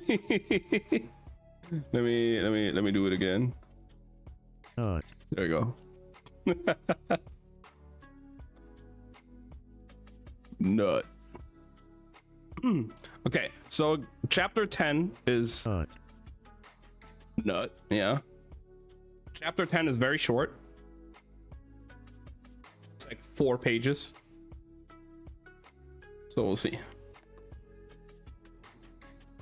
I just don't like this, Ivy said, kneeling in front of Aloysia in the library, hand sewing the hem of the black travel cloak she'd gifted to her friend for the coming journey. It was bad enough with Hollis gone. Now it's going to be both of you? I know, I'm sorry.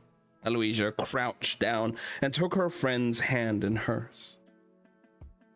But you saw what they were like in there. It was either this or let them smite my wand and take Caddy. Not to mention what would happen to the valley. Okay, so the cat's name is Catty. Okay. Catty. Ivy wrinkled her nose. They both looked over at Aloysia's cat dragon, who was chasing Crow's shadow on the library floor in the sunlight. Is that what we're calling him? Ivy said, unconvinced. Oh, I don't know, said Aloysia, standing up again and trying to make herself as still as possible for Ivy's wandless efforts. Well, it's better than Verbana, Ivy said, with forced brightness, and she shuffled around to Aloysia's side as she followed the stitches. This was the colloquial version of Aloysia's namesake. She was touched that her friend remembered after all these years. You could do that, Ivy went on. The opposite of what I did. Name him the plant version of your name. Oh, he's not a Verbana either, Aloysia said with a shake of the head. They looked over at him again. Crow had found an empty book box from somewhere, and the cat dragon had slunk inside to lie in wait. His ears and horns poked out of the top. He is a bit of a lemon, though, Ivy remarked. Dare you? Aloysia cried, mock defensive. That's my baby! At this, Ivy gave Aloysia a tearful look, held her bump. I hope you're back in time for mine. Are you sure you don't want to leave him here with me? Ivy offered, not for the first time, as the cat dragon sprang out of the box, and then startled as the closeness of Crow flapping just above, and dove back inside. For one thing, it's not safe for him, and for another, he's not safe for you. You can't be being slowed down when you're running for your life, or distracted in a standoff situation. Aloysia smiled weakly at this. Everyone on this trip is a liability, she said. Seems a bit unfair to leave him but take your brother. They shared a smile, but they both knew there were serious things left unsaid. Truthfully, you know I can't. If you won't let me leave a room without him, going to the bathroom that morning had been interesting, he's not going to let me up a mountain. And besides, I have to seal our bond. That's a formality, said Ivy with a sigh. It just happens. As long as we don't separate for 3 days after the flickering, said Aloysia, and Ivy gave her a skeptical look. I know it happens quicker for most people, but after how long it took us to get this far, I am not taking any chances. It's probably happened already, said Ivy. Have you checked? Confirming the bond was a simple matter of allowing her cat dragon to hold or gnaw on her wand, taking the other end herself and watching as the black metal shifted to the same color as the magic seen during the flickering. In Aloysia's case, pink. It hasn't, said Aloysia in a small voice. I tested this morning. There was a silence that Ivy graciously cut short. What are you taking him in then? She asked pragmatically. He can just walk, can't he? Up a mountain? Or fly? When do they fly? Not for months. Months? Really? Aloysia said, gazing over her shoulder at him and feeling suddenly out of her depth. Why didn't she know this? Because she'd given up hope of needing to.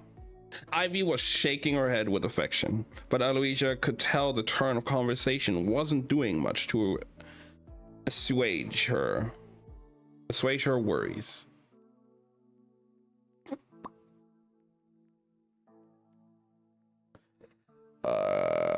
Both women glanced at the carriage clock on the mantle. Hollis should have been here by now, and Aloysia was half annoyed that he had so little respect for her and half grateful for the extra time with Ivy. Did you pick a good variety of healing spells? I can get you one for... I've got enough, Ivy. What about dresses? Ivy asked, putting the final stitches in the hem of Aloysia's cloak, which she wore over her green dress, and beloved, dumb, clumpy boots. Did you fold them like I showed you? Aloysia made a non-committal noise and thanked Ivy heartily for the sewing and the cloak. Privately, she'd opted to fill the space in her pack with spells, sandwiches, and several other likely-looking accoutrements. So she essentially had the clothes she was standing up in. I've got plenty. And thank you again for patching them up. No problem. I'm sorry you couldn't straighten the hats, said Ivy, as Aloysia took her hand and helped her into the armchair behind her. But to be honest, they wouldn't feel like you if they were too perfect. Why, thank you, said Aloysia with a bow. She bent down and hugged her pregnant friend so that she wouldn't have to struggle up again. You know I'd come with you if I could, Ivy said into her ear.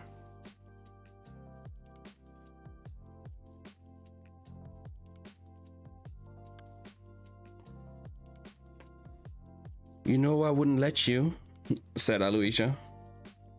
They broke apart.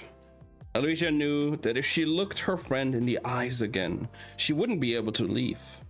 So instead, she turned theatrically on the spot and patted her thighs, making kissy noises toward the last known location of her cat dragon. Here, Pussy Willow, she called experimentally. There was no sign of movement. And when she risked a glance at Ivy, her friend's eyes were closed as she shook her head. Emphatically, no. Hollis, of course, chose this moment to stride in, wearing the same trousers, shirt, and waistcoat that he dashed out of the woods in on harvest night. Like Aloysia's, his clothes had been laundered and hand-stitched. On his back was a neat militaristic brown pack. Aloysia found herself questioning what had taken him so long if he traveled so light. Ivy? Wick? He gave them a stoic nod. Little Wick? He added with a nod to the cat dragon. There was a scrabbling sound from beyond the armchair nearest Aloysia, and he arrived by her side at speed. Aloysia and Ivy shared a look. Surely not. Ready? This was Hollis, as curt as he'd been since the hearing. Absolutely. Aloysia mirrored his attitude. Let me just say goodbye to Crow. Oh, no, you don't, Crow complained, coming in to land on top of the armchair, which he plucked at anxiously with his talons. You have that ball of fleas for one day, and you think you could just replace me? Is that it? You want to come? Yes, I want to come. Why is that so surprising? I used to have to bribe you to leave the cottage. That's not how I remember it. Crow cast his gaze down, and Aloysia eyed him with love, putting out a hand to ruffle his chin. Anyway, what's the alternative? Stay here and babysit the pumpkins? With a bigger one of them? He said, nodding towards the cat dragon who would remain nameless. I don't think so. Besides, what if you get in trouble and need to send an urgent message? You heard her. That wannabe bird murderer isn't going to be much use to you. He looked genuinely concerned for her welfare. Then he harumphed. If you don't want me there... No, I definitely want you there. She looked over her shoulder at Hollis, turned her back to him, and lowered her voice. Do you know how much better company you are than him? Hello, Crow replied, his voice matching hers. I suspect there are actual worms who are better company than him. She laughed, and Crow fluttered onto her shoulder. Bolstered by his unexpected loyalty, Aloysia felt more ready than she'd ever thought she would be as she turned to Ivy. Bye then, she said to her best friend. I'll walk you out. A flash of panic crossed Ivy's face, and she struggled to get out of the chair. Rest, Ivy, said Aloysia gently. It's been a long couple of days. Ivy looked reluctant. After a sleepless night of growing a person, she sank back down into the armchair. Aloysia leaned down and gave her a final squeeze. Bring my brother back in one piece, all right? Ivy muttered. Ivy said, glancing over at Hollis, who was being annoyingly playful with her cat dragon. But which one? The two women shared a conspiratorial smile, and then Aloysia made kissy sounds to her cat dragon and, trying not to look too thrilled that her familiar was actually following her, strode out of the room. Last chance to stay. Hollis emerged from the library and crossed the ballroom with Aloysia a few moments later. Crow was on her shoulder, looking daggers at him, while her cat dragon trotted happily along between them, guileless eyes wide and forked tongue dangling as he gazed at the shepherd. Aloysia threw Hollis a look. You must be joking. I'm just saying, he said in a reasonable tone that made her feel immediately patronized. I could probably hire some magic botanists along the way.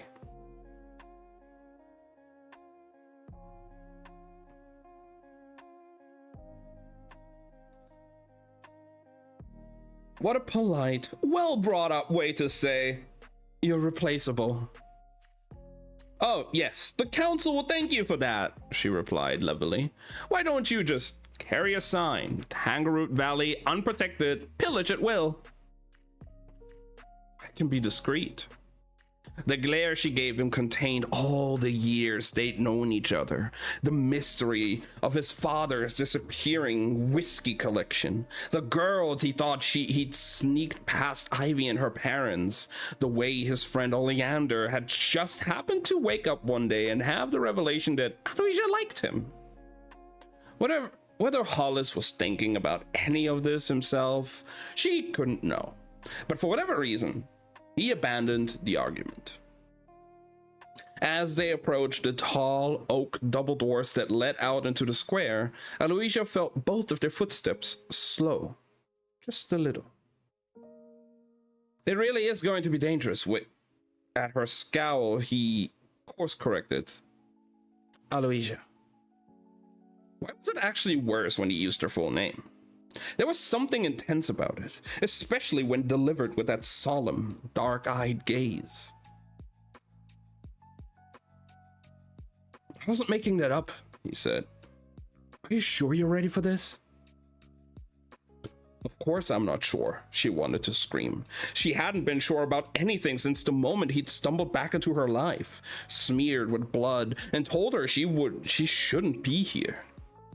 But the alternative was losing her wand, her witch hood, and her cat dragon, not to mention what it would mean for the valley. So whether she was sure or not, she was doing this.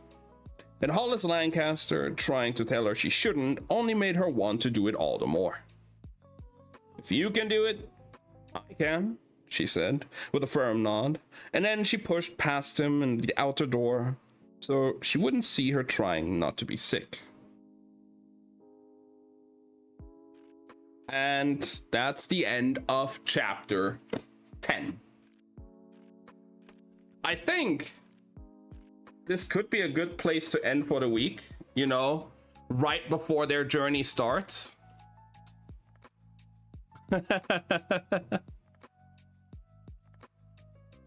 And then next week, we can start with their journey.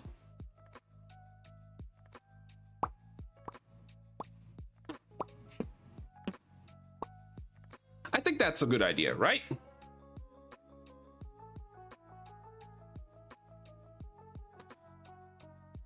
But yeah, that was... I'm really liking it. I am happy she has her cat dragon now. Even though it doesn't really have a name yet. The journey continues.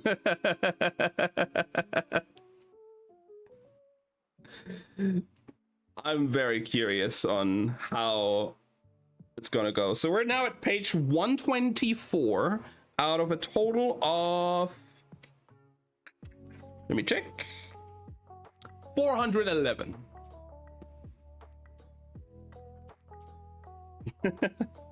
This is how far we've gotten so far. This little bit here. There. This front bit here. I'm really enjoying this.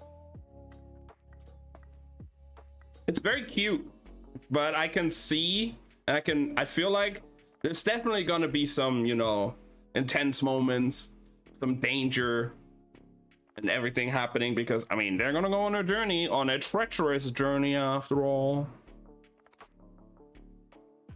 But also, I want to see the bond between the cat dragon and Aresia to strengthen.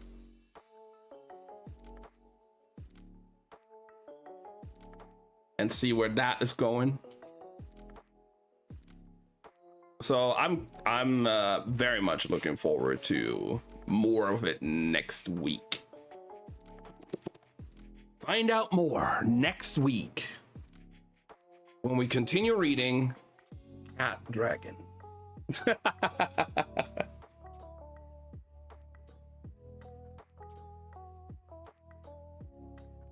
All right.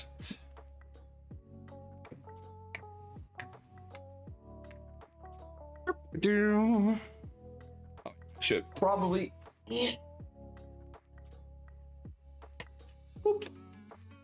on the next episode of Dragon Ball Z.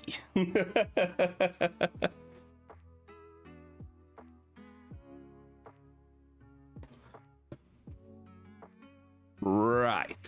So let me set everything up now real quick. There we go. Boop.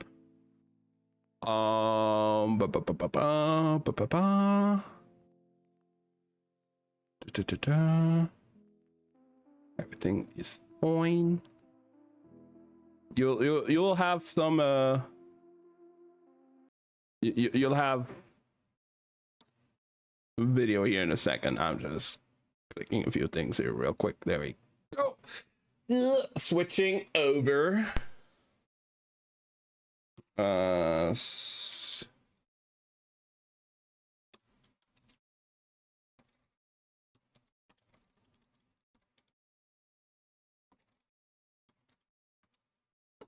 This And we're gonna go over to Genshin Impact for now.